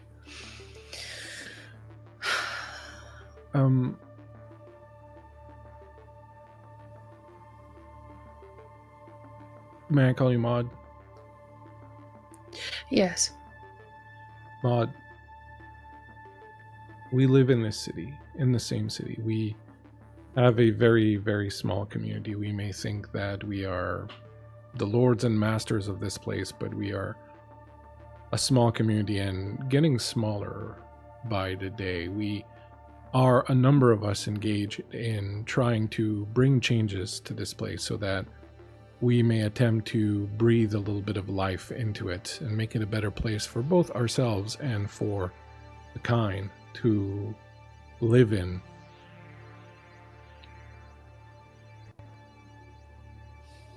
It would be counterproductive of me to lie to you or to, in any way, shape, or form, put you in a position where you feel that I am untrustworthy or your enemy. And so I reiterate what I said earlier. We don't believe in chains here. Well, we believe in temporary chains for fun, but we don't believe in chains Familiar. that cannot be removed at will. And if I choose to help you with these situations you're living through right now, I do so simply for the act of doing it. And while I may be interested in finding out a little bit what's been happening to you, because it seems that you're at the center of a lot of things, and I'm currently also at the center of a lot of things, and I'm kind of curious where these things may overlap. I may ask you to tell me what you wish to tell me on these things. I will not force you to do so. I will not hold any of this over your head. And if you ask me to remove or hide these things from your aura, and you're not willing to go through the more permanent one, which I don't suggest going through that one, I will gladly do it every few weeks for 1 year until the marks disappear on their own.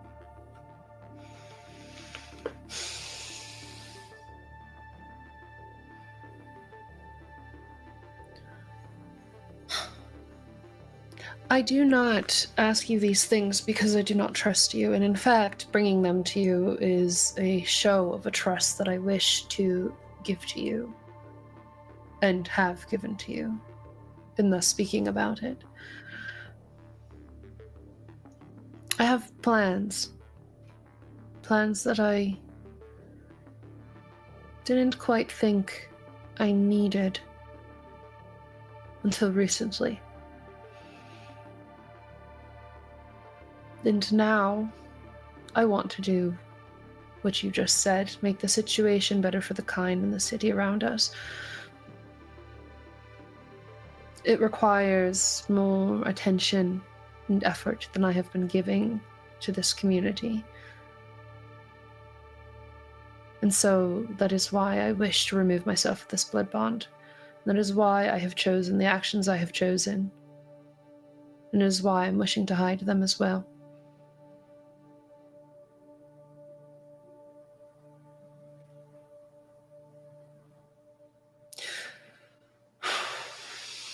If your mind is made up, I am happy to help. Now, your primogen was recently destroyed.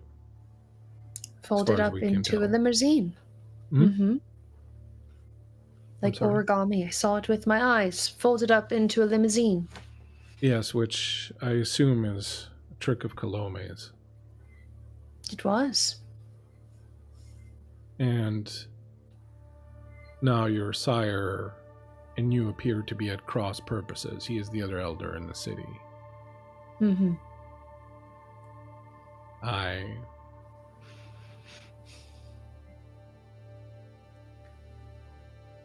will just say this. As you've noticed, in this house, we tend to accumulate friends. We tend to, well, I say we, but it's Elise. Elise tends to take in strays. Elise has been taking strays for the hundreds of years I've known her. She has a fondness for strays, likes to bring them in, make them comfortable, give them a home, entertain them. My dear, is there a purpose of this run around. The purpose for Elise has always been to elevate people around her. There's this strange feeling, I think, because Elise is Tremere, that people have that they think she's some kind of monster, but she is the sweetest, kindest, most altruistic soul I've met, and she only really desires for people to feel good and be good and be elevated. And so if ever you find yourself, Maud, at a loss without friends or a place where you can feel safe, surrounded by people who simply want to make things better, then know that the door will always be open.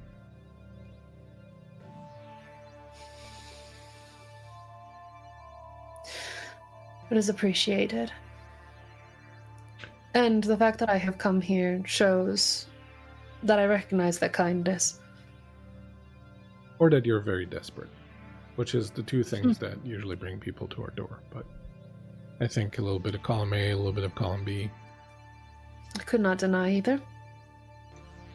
The world is changing. There are horrors at our doorstep. Whatever is happening in the Middle East right now, Gehenna or whatever you want to call it, it will eventually land on our doorstep, because those elders that are rising out there, that are calling the other elders to come to them like it's DoorDash deliveries, are not going to be satiated with what they have. And they will eventually come here, and I would like to see us ready and prepared when that happens.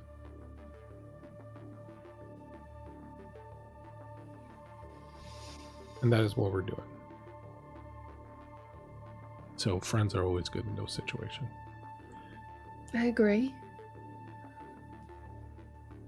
I wish to make no enemies. In fact, I feel as though the friends that I've had have secretly been my enemies all along. So I'm looking for new allies. Well, you may have come to the right place. Now, can I have your blood?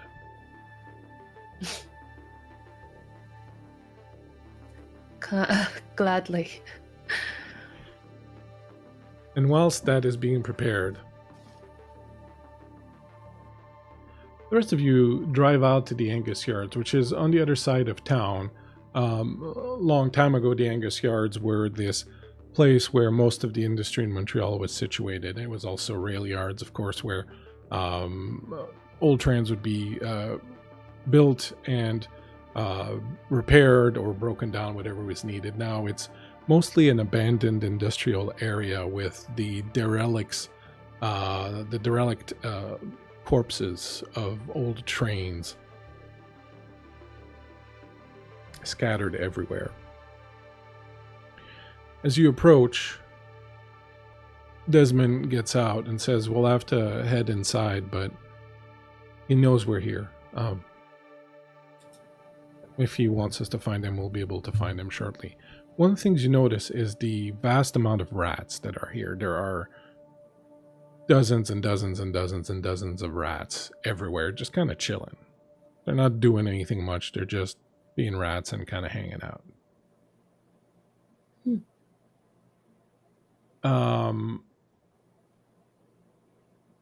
Vigo will look at you, Elise, and say, I'll be a little inconspicuous and stick to the shadows in case anything happens.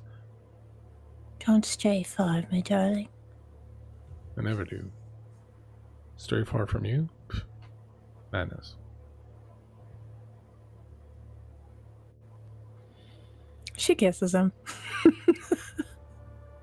He kisses you right back with much gusto, and with that fades into the shadows.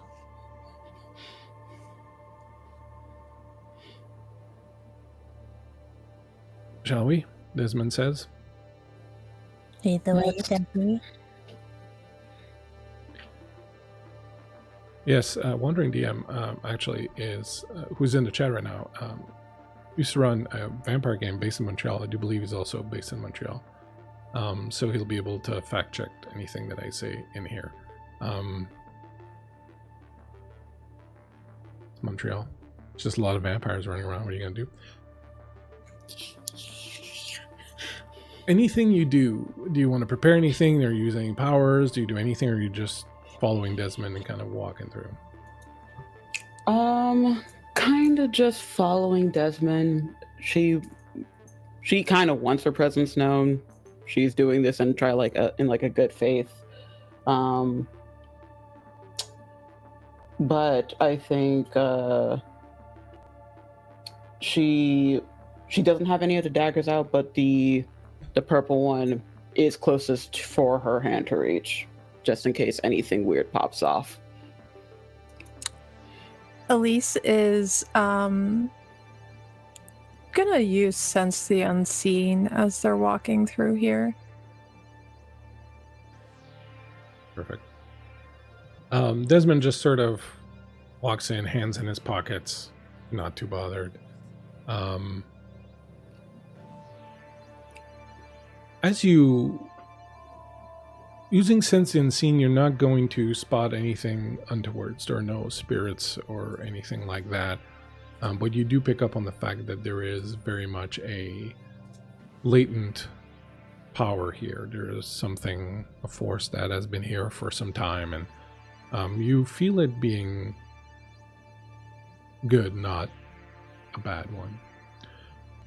As you step into one of the buildings, you find yourselves walking along this long abandoned train, and you can see inside lights.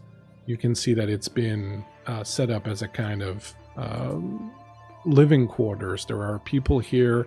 Most of them look like street people, but they have places to sit and food, and there are lights, and there's music playing, and it really feels like some kind of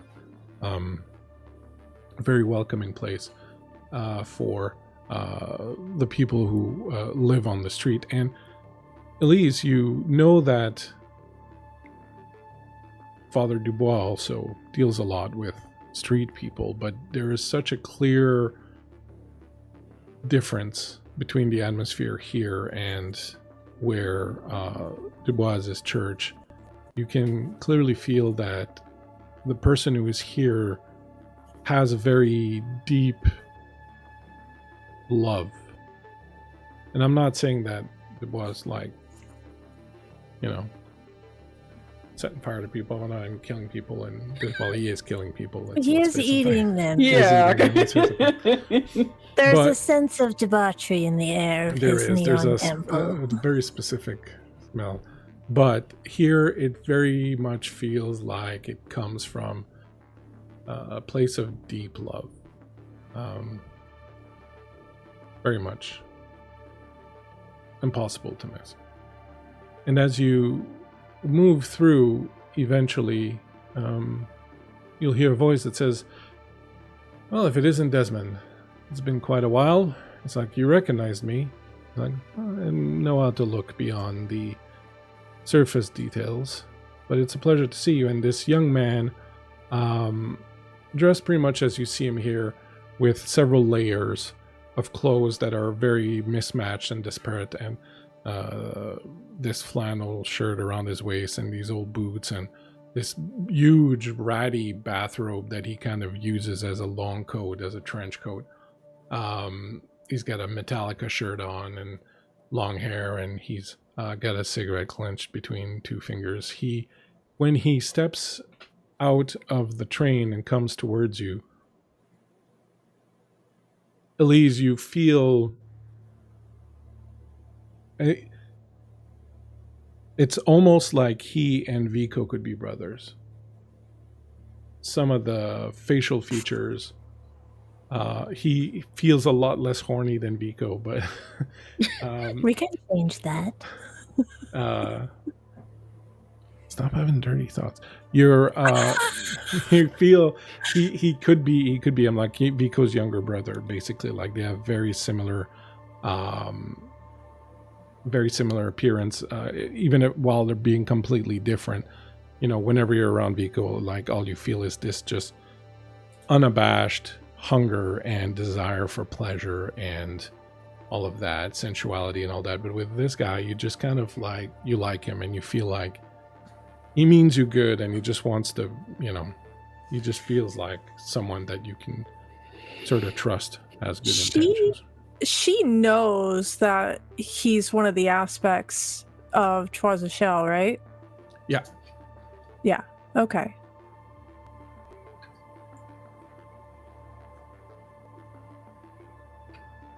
So what do I owe the honor?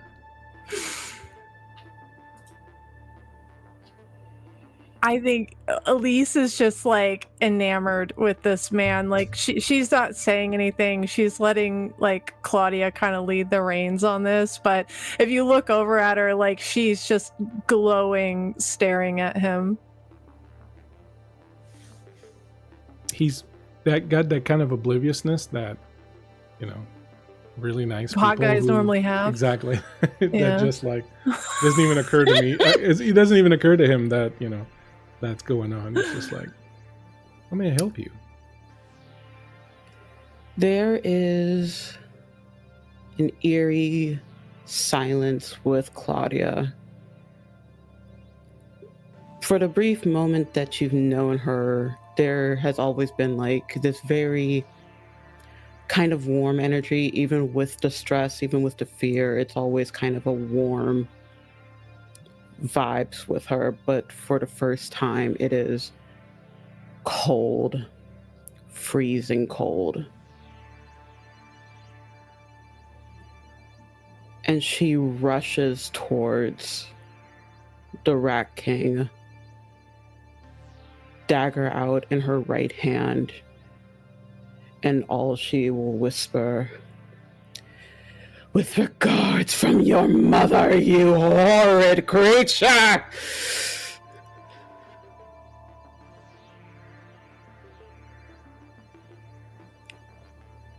What do you do? I guess we're gonna try to take some slashes on this guy. Hi, nice to meet you. I'm here to kill you.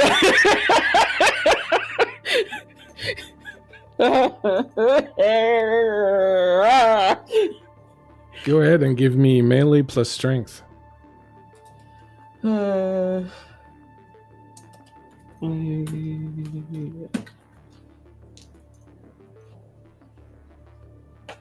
One, two, three.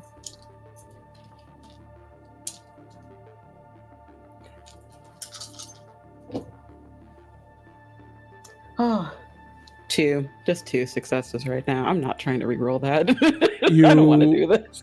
Rush forward, and he just kind of watches you come towards him, and then you reach out with your knife, and you feel it connect, and you feel the hot blood splash from him onto your hands. Elise, what are you doing? Well, Hi, nice to meet you, Elise. Elise is a lover, not a fighter. Same. I think at first she's stunned because she was very much so under the impression that she was coming here with Claudia to help warn him that something bad was going to happen, and she in fact brought the bad thing. I mean, in a way, it is a warning still. I think she kind of like glances to Desmond with that like utter look of shock, and she's going to try to maneuver around them and position herself in a way that she can try and catch Claudia's eyes with hers, because while she's not a fighter, she is a lady of the mind. So That's one way to put it. You start maneuvering. You see, you run into Desmond, who hesitated at first on what to do, but then decided that keep an eye on you and protecting him is more important, and he kind of bumps into you as you're kind of trying to maneuver, and the two of you kind of try to untangle him, and he's like, "What the fuck is going on?" You see around them, the shadows have started to move, and you can see tentacles of shadows that have started to move to try and wrap around Claudia. Claudia, as you stab Renard and the hot blood flushes out and rolls on your skin, you are horrified as you have no clue why you're doing this. You don't know, you don't want to do this. This is not your idea, but you find that you can't stop yourself. There is something that is deeply seated in your mind that is now controlling you and making you do this. But as you do, and as the blood spills out,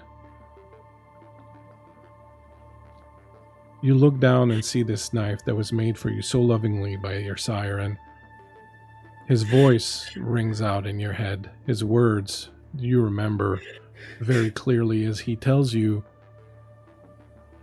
"We of the blood of Haqim were long feared and reviled as assassins, blades in the night. No more. We reject the role of bloodletter and embrace instead our original function, that of recorder and judge and ward of the mortals. We whet our blades only when necessary.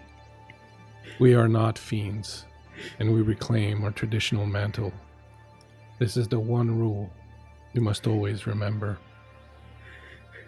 And as Renard's blood washes on your hand, you smell it. It's the blood of a mortal. It is powerful, it's potent, but it's the blood of a mortal.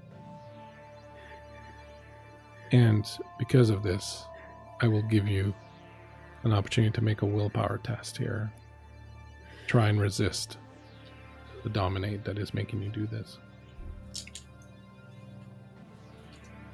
Can I use night moves for this? You absolutely can. Okay, cool. I'll use 2.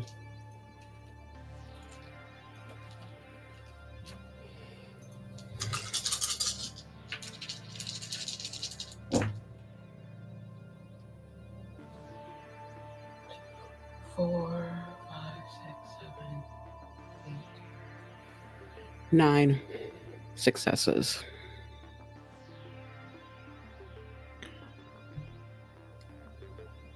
Meanwhile, back at the Tremere household.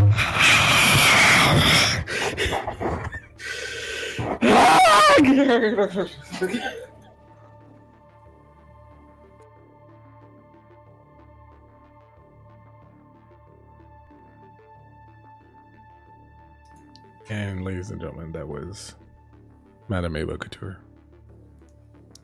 Yes, Bleak.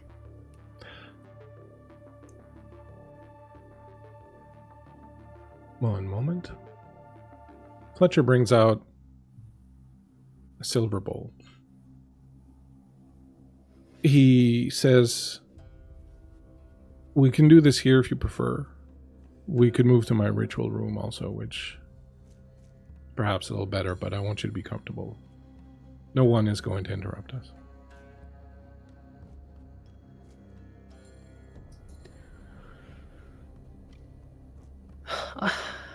I suppose it doesn't matter, but the more private, the better, I guess. Okay, come with me, and it'll take you down one floor and open the light, and you walk into this large room that is mostly bare. The floor is black stone, a little bit rough hewn, except for an area that has been covered by thick woven rugs from very ancient designs. You see a few wooden shelves with various implements and jars of things and bottles of various liquids. You see strange esoteric designs on the walls and drawn in chalk on the floor. The place has the feel of a sanctum, of a kind of holy place of power and of ritual. It's not like, a dark cave of satanic rituals or anything like that. He brings you in, and he places the silver bowl, and you notice that there are 3 clear, almost like crystals, they're stones of some sort, but they're kind of clear, and they're sitting in the middle of the bowl. And he kneels down next to it, and he starts to whisper under his breath as he draws symbols on the floor around it in chalk. And then at some point he looks up and says, please just sit or kneel as comfortable for you across the bowl from me. Fletcher, Yes, Mom. I have my wits about me. No matter how I plead for you to stop this, do not. I promise. And then Maud would kneel. He takes a small wooden box that he has, and he opens it, and you see him pull what appears to be a knife made of bone. It looks incredibly ancient, and you can see the old blood that has dyed it and kind of sunk into the fibers of it over time. And he takes it and looks at you and goes, do you want me to do the bloodletting, or would you like to do it yourself?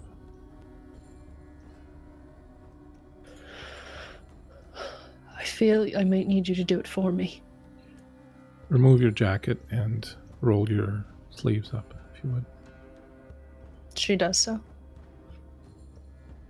Once you've done this, he reaches out and grabs one of your arms and pulls it above the bowl. The more I take from you up front, the shorter the rest of the ritual is going to be, and the rest of the ritual is a really painful one. And he draws the bone knife across your arm, and you feel the bite of it, and he says, I'm very sorry for the pain, but it's intrinsic to the ritual. And as he cuts you, your arm wells up with blood and starts to drip, and as the blood is collected in the bowl, you can see it being absorbed in the stones. And slowly, one by one, the stones become opaque and dark red, the same color as your blood. And as you continue to bleed, the bowl itself starts to change color. It becomes this brassy color, and then this rust color, and then it becomes dark red also. You are now at 4 hunger. He says, we'll begin by masking your aura. It's the simplest thing, and then we will take care of the other thing. I'll explain as we go. And the first ritual that he does is very simple. He takes one of the stones that has your blood now, that is made out of your blood, and he intones a ritual over it. And as he does, he slowly covers it with this sort of silky black cloth that he has, and you can see embroidered in it in silver are these strange esoteric designs, and he wraps the bloodstone completely in this black cloth.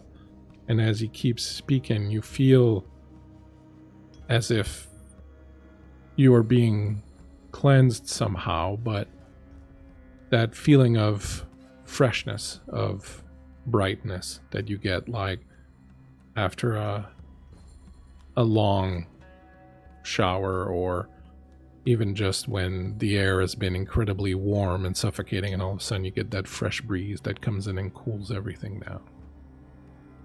And as he moves his hands, slowly but surely, the black silk cloth flattens until he opens it and the bloodstone is gone. In its stead, you see is a little black rock. And as he picks it up, you see it starts to turn white. And he takes your hand, the one that has been bleeding, and he places the stone in it, and he closes your fingers over it. Like in a few weeks' time, you're going to see the stone start turning black again. When that happens, you have a few nights to come back. Once it turns black, the next night it'll be red. When it's red again, the marks will ever return to your aura. Now, you have to know that should you meet an extremely powerful vampire, or one who has very advanced powers of Auspex, they may be able to see through this, but for the vast majority of those you may encounter, you'll be at no risk, but you'll have 3 to 4 weeks, depending on the potency of the blood of the one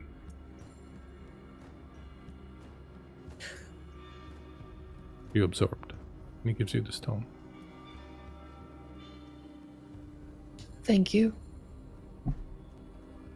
Come back and see me before it turns red, and I can perform this ritual again. I will. Maud, this ritual hides what you've done.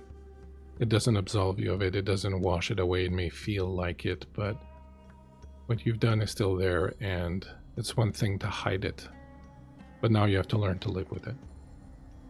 And it's going to be difficult. Don't think I don't know that, please. I'm aware. I know what I did, and I know why I did it. I'm sure you had your reasons. I needed it. We all need things, and we do what we must to get them. And this next thing, if you want it, you have to do what you must to have it, and that means pain. That means bringing you to the very edge of final death. The amount of trust you need to have in me now is, well, quite frankly, mind-boggling. Are you certain you want to go through this? Yes. Please. It'll leave a permanent mark. As I said, I like to leave a tattoo behind rather than a branding or some kind of scarring. Is that okay?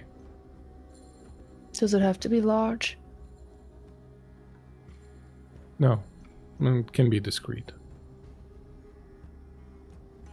But it will stay. I know that Arcane has a tendency to get these things and the next day they're gone, but the ritual that I know will make it permanent.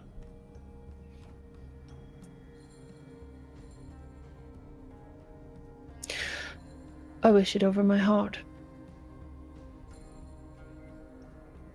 Very well. Remove your shirt. She does. He begins the ritual. It is long. It takes quite a bit of time. He uses the 2 stones that are left with your blood in them. He intones the ritual. He draws things. At some point, he runs his fingers in the bowl, and they come up wet, even though the bowl doesn't actually have blood in it. And he moves over to you, and he starts to draw symbols on your skin with the blood. As he does so, he says to you, it'll be a bit of a shock when it happens, and you'll feel an emptiness there, but if this bond of yours is one you don't want, the emptiness will be a boon. Whoever you are bonded to will know that you have broken it. Good.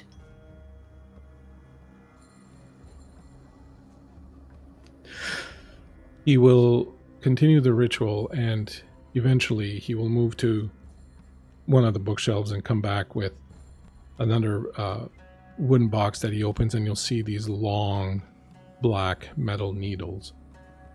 And he'll draw them out, and he'll draw out some ink pots. And as he's doing all of this, he still continues to intone the ritual, and he places things the way they're supposed to be. And eventually he opens up the ink pots, and he comes up to you and he says, lie down on your back, and he helps you, supporting you, and lies you down on your back on the mat. He puts a finger right over where your heart is. Here.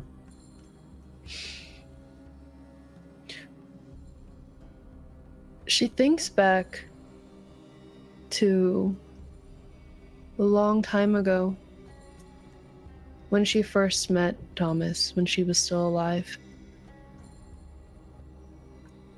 And it was a very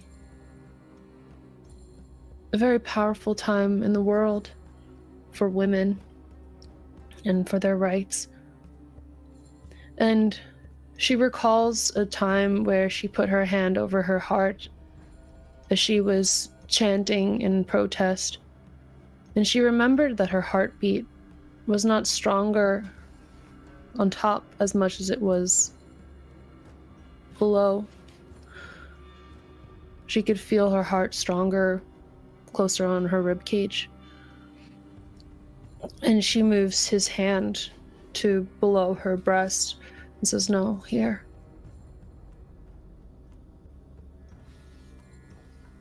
Here, please. As you wish. And with it, he begins drawing on your skin with the needles. The pain is excruciating, way worse than it should be. You realize that as he's scarring your flesh and as he's digging into it with the needle, and he is very good at what he does, and it's not a question of his technique. It's a question that you feel every hit of the needle, every piercing of it, dig deeper and deeper and deeper, all the way into the very core of your being, all the way into where this blood bond is built. And you really get this sense of chains being smashed, but it's as if you are wearing these chains, and whoever is smashing them with this hammer is unconcerned with the fact that they're crushing your bones and pulverizing your body as they do it. It is one of the most intense pains you've ever felt. And I think she's vocal about it. I think she definitely is, like, going off in the, like, it's like stop is coming to her lips, and she's trying so desperately to hold it back, but it's just coming out.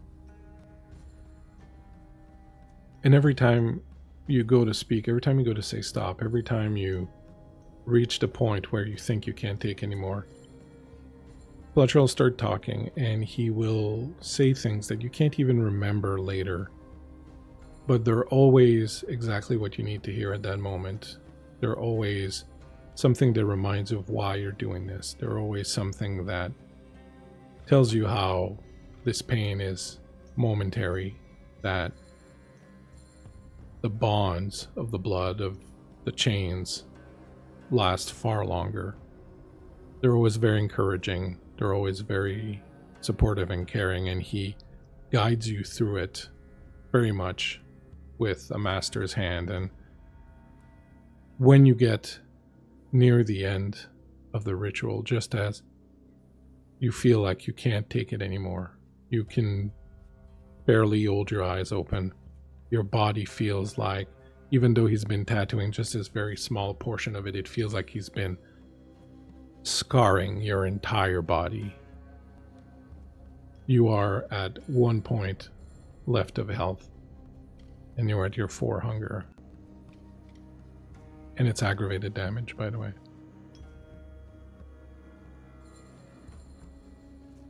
He pauses for a second, just at the end. And he looks down to you. And just as you're about to lose consciousness and go into torpor, he says, "And now the chains are broken."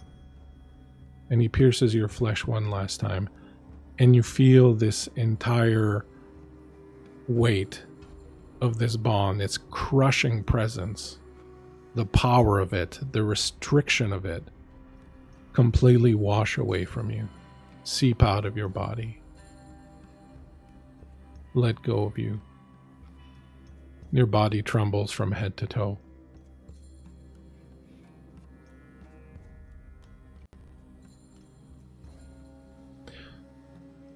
Meanwhile, back at the Angus Yards,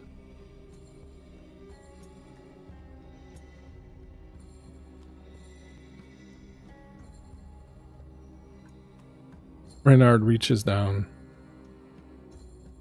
gently wraps his hand around your hand holding the knife, and pulls it back. and the knife slides out of him. Oof. And he starts to bleed, and you can see the pain in his eyes, but you're no longer forced to do what you were doing. It's okay. It's okay. He looks over to you, Elise. Do you know her? Come here, please. Can you support her, please? Elise comes over. Are you okay, Claudia? Why must she torment me?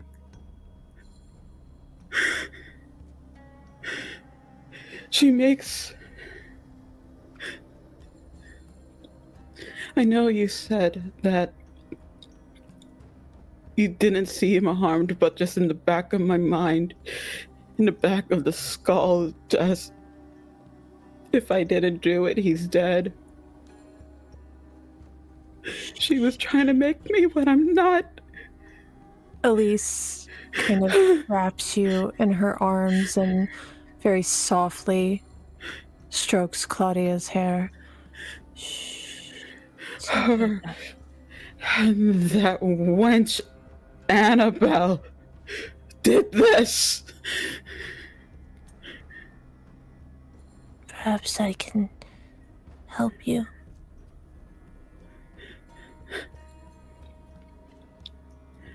Bernard kneels down next to you, by the way, and it's just standing nearby, puts his hand on your shoulder.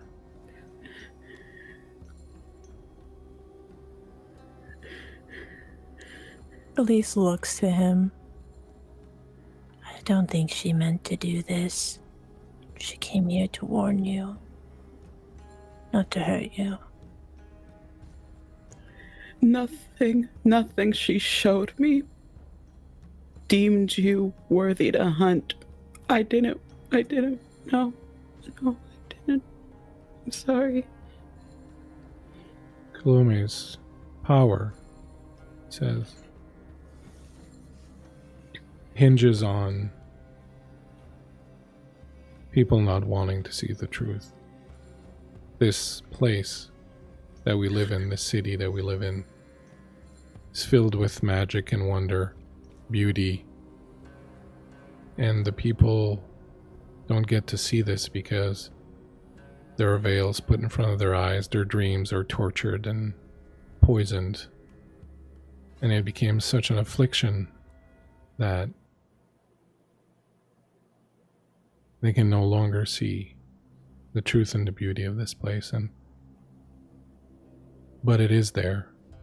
The truth is this beauty, and Kalome cannot change the truth. She can only obscure it and change it, and that is how she gets things done, by trickery and illusion, and by making people think that they're doing what they think they want to be doing.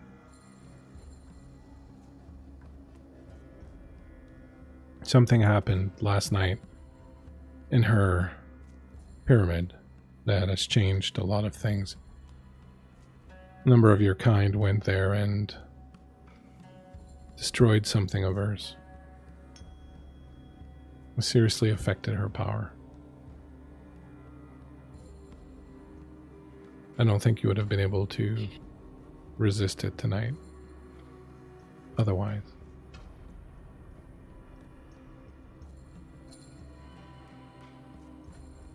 But it's done now. Well, I give thanks to those who did that.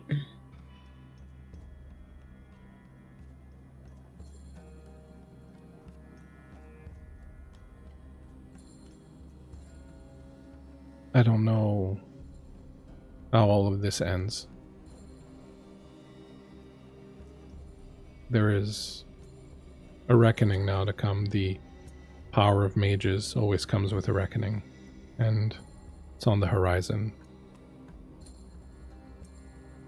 Whatever you're doing is working. He says as much to you, Claudia, as to you, Elise. You have to continue doing whatever you're doing, but you have to move faster. She's going to be desperate now that whatever has been taken away from her has been taken from her. She's going to move much more quickly. Whatever you have in store, you need to do it soon.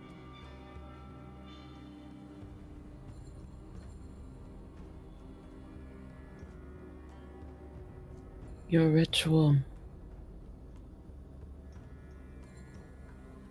She showed me.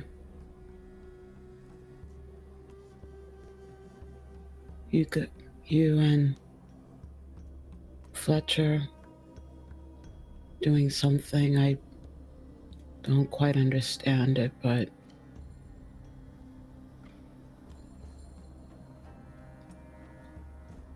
I will witness it.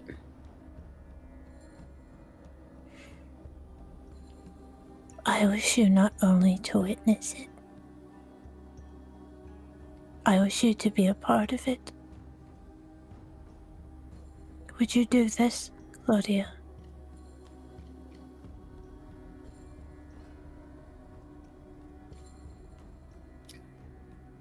Anything to twist that knife into her more. She thinks that she can't be judged. I'm proving her wrong.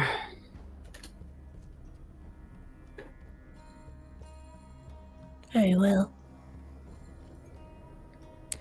You're the last key to the puzzle. I would be glad to have you at my side. She turns to Reynard a bit.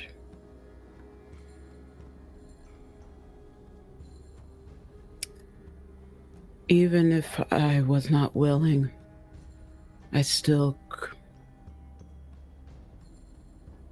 A sin was still done. Is there anything I can do for you?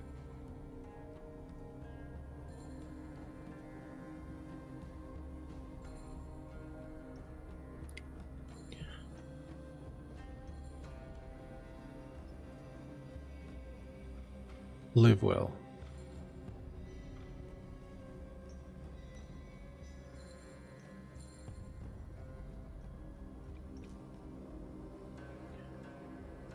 Go home. Find your husband. He's waiting for you. If you can help Elise, I think that would be in everyone's interest. I think Kalome's done with you for now. Did she try to get anything from you?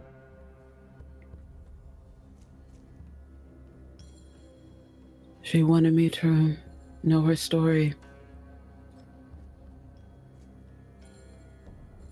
All of this just to know her story and have it cataloged.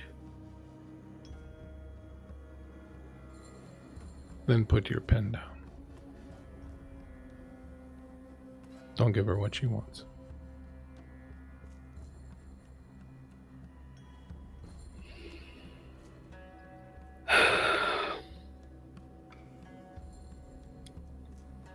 And her shoulders kind of relax a bit from that. And she puts a bit more weight on Elise as she's just trying to compose herself.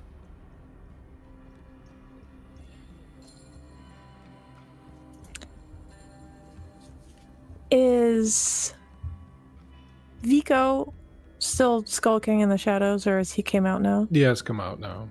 He's standing with Desmond off to the side.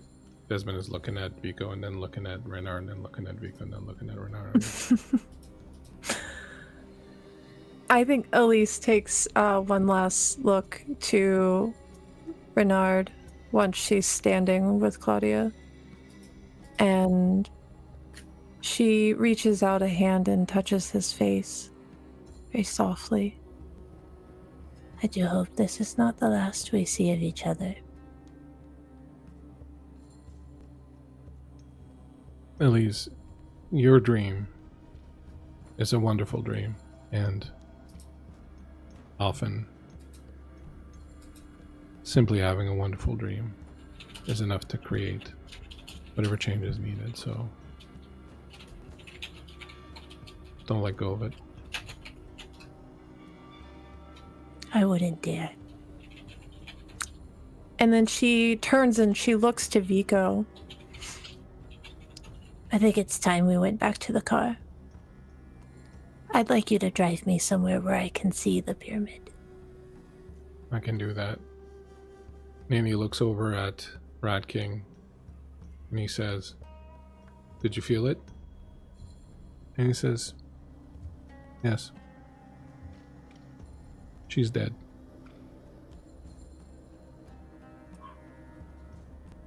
Can't say I'm gonna miss her. It was always a lot more like Mother. Vico puts his arm around you, Elise, and guides you out of there, and Desmond comes to you, Claudia, and gives you a shoulder. May I assist you? You may.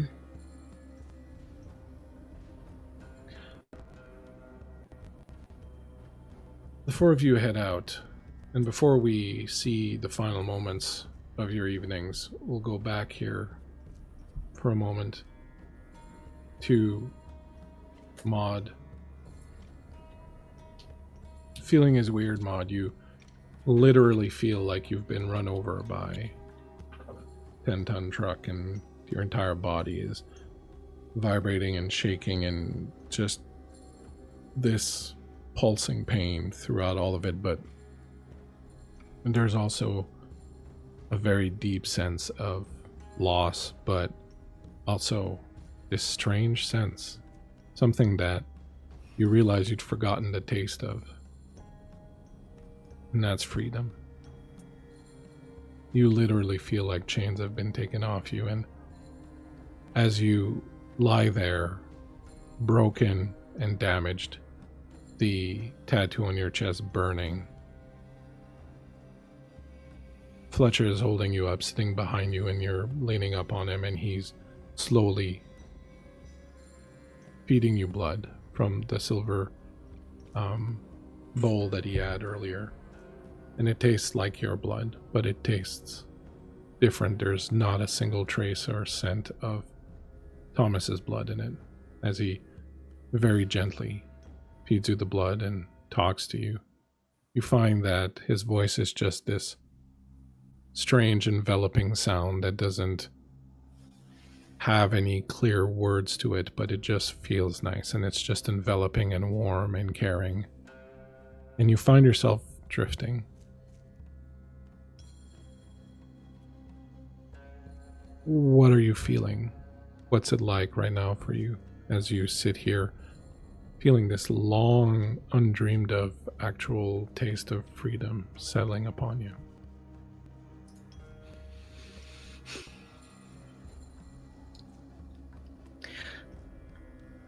I feel tired.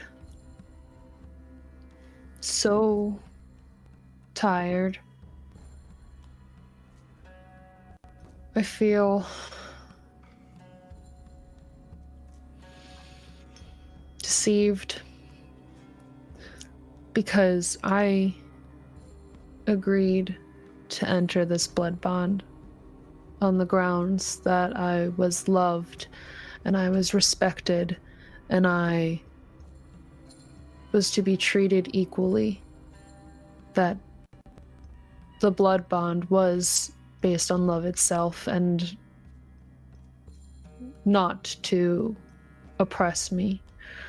Because those were the grounds on which Thomas and I met, were that I was fighting our oppression, my oppression. And for as much as he has said that he loves me, that Calame said that he loves me, which really didn't matter to her, that anyone said that He loved me.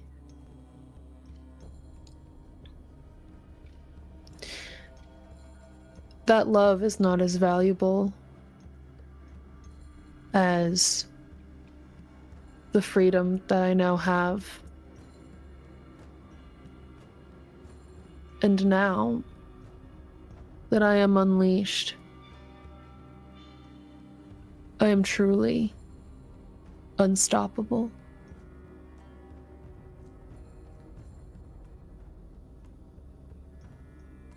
And he's gonna pay for it.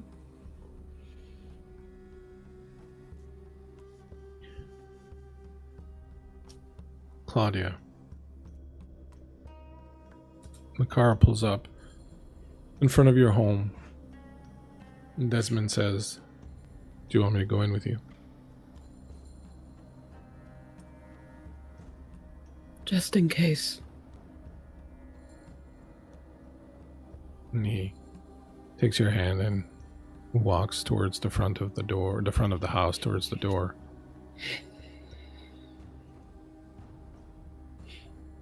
I have a good feeling about it, he says.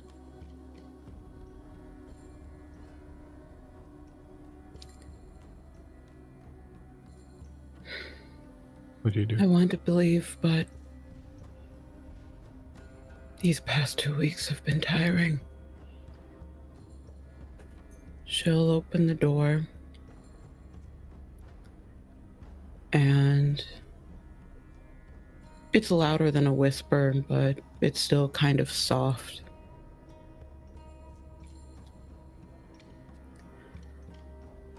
My eternal winter, your summer has returned. You don't hear anything in the house. It's cold and quiet, dark. You feel as if there's not been someone here for a few days. Please.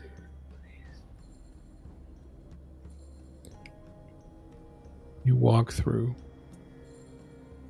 quietly. Walk down the hall towards the room that you share. Bed is made. Nothing is amiss. He's not there. Move through the other rooms. Everything is emptiness, silence, quietude. Eventually, the last room is the meditation room. And you push open the door very slowly.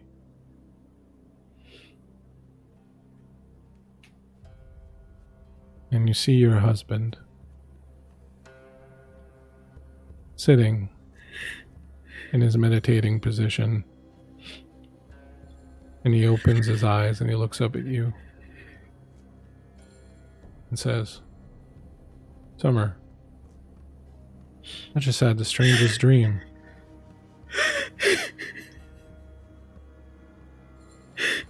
And I just walked a nightmare. I'm happy to return to a dream. And she rushes. And he gets up Full body tackling. very quietly. Desmond closes the door behind you, and with a thin smile no one will ever see, steps back outside, walks towards the car.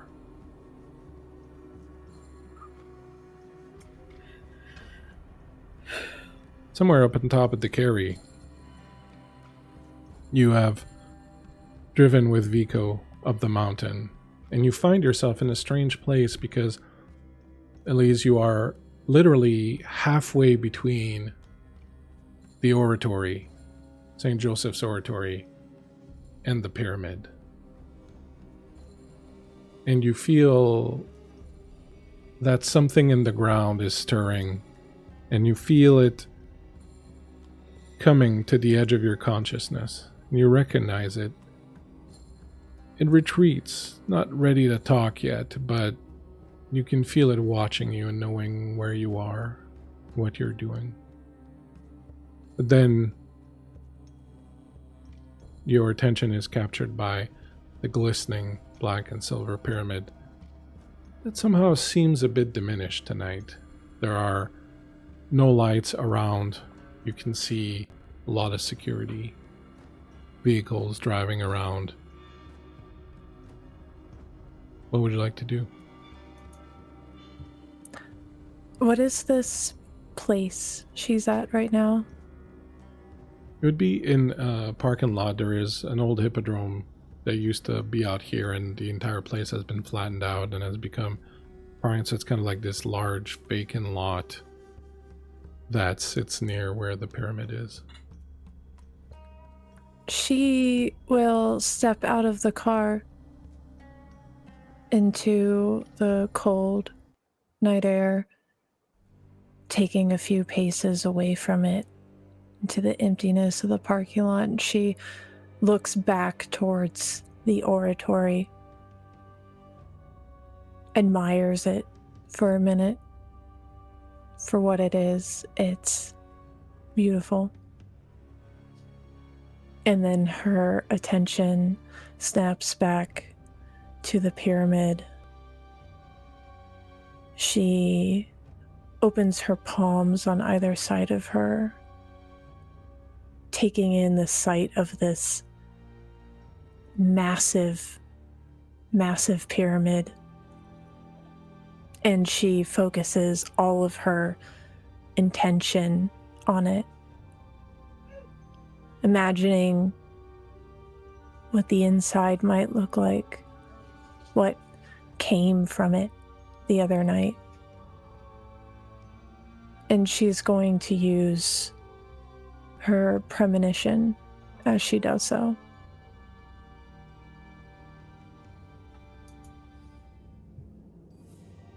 Resolve plus aspects. And a rouse check, please. That damn rouse check. That is a failure. Perfect, actually. I'm going to go ahead and roll this first. I'm going to use, I think I have 2 night moves left, so we're just going to use both of them, because why not?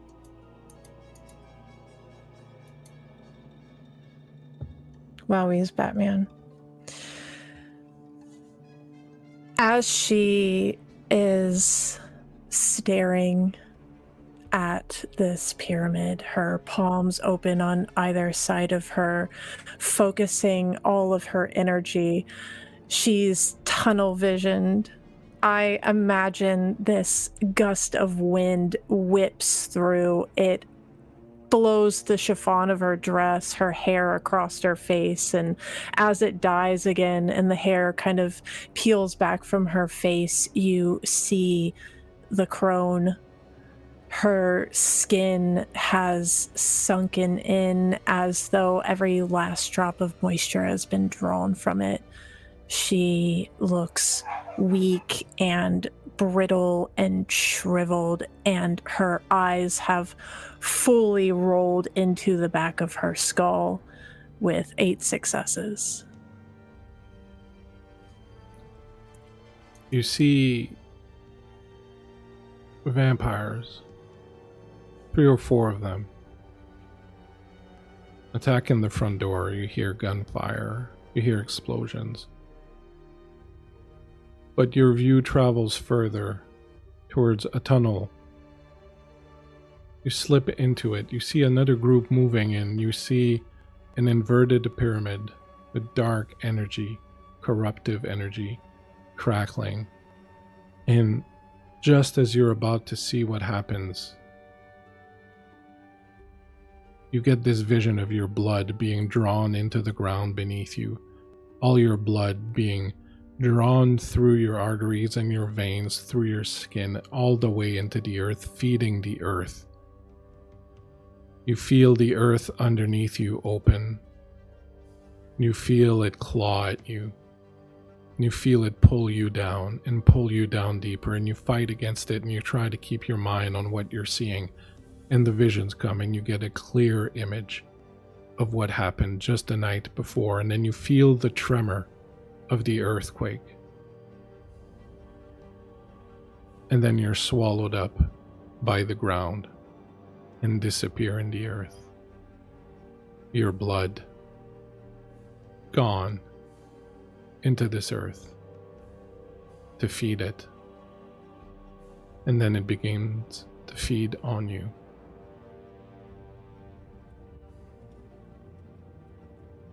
And that, my friends, is where we're going to end tonight.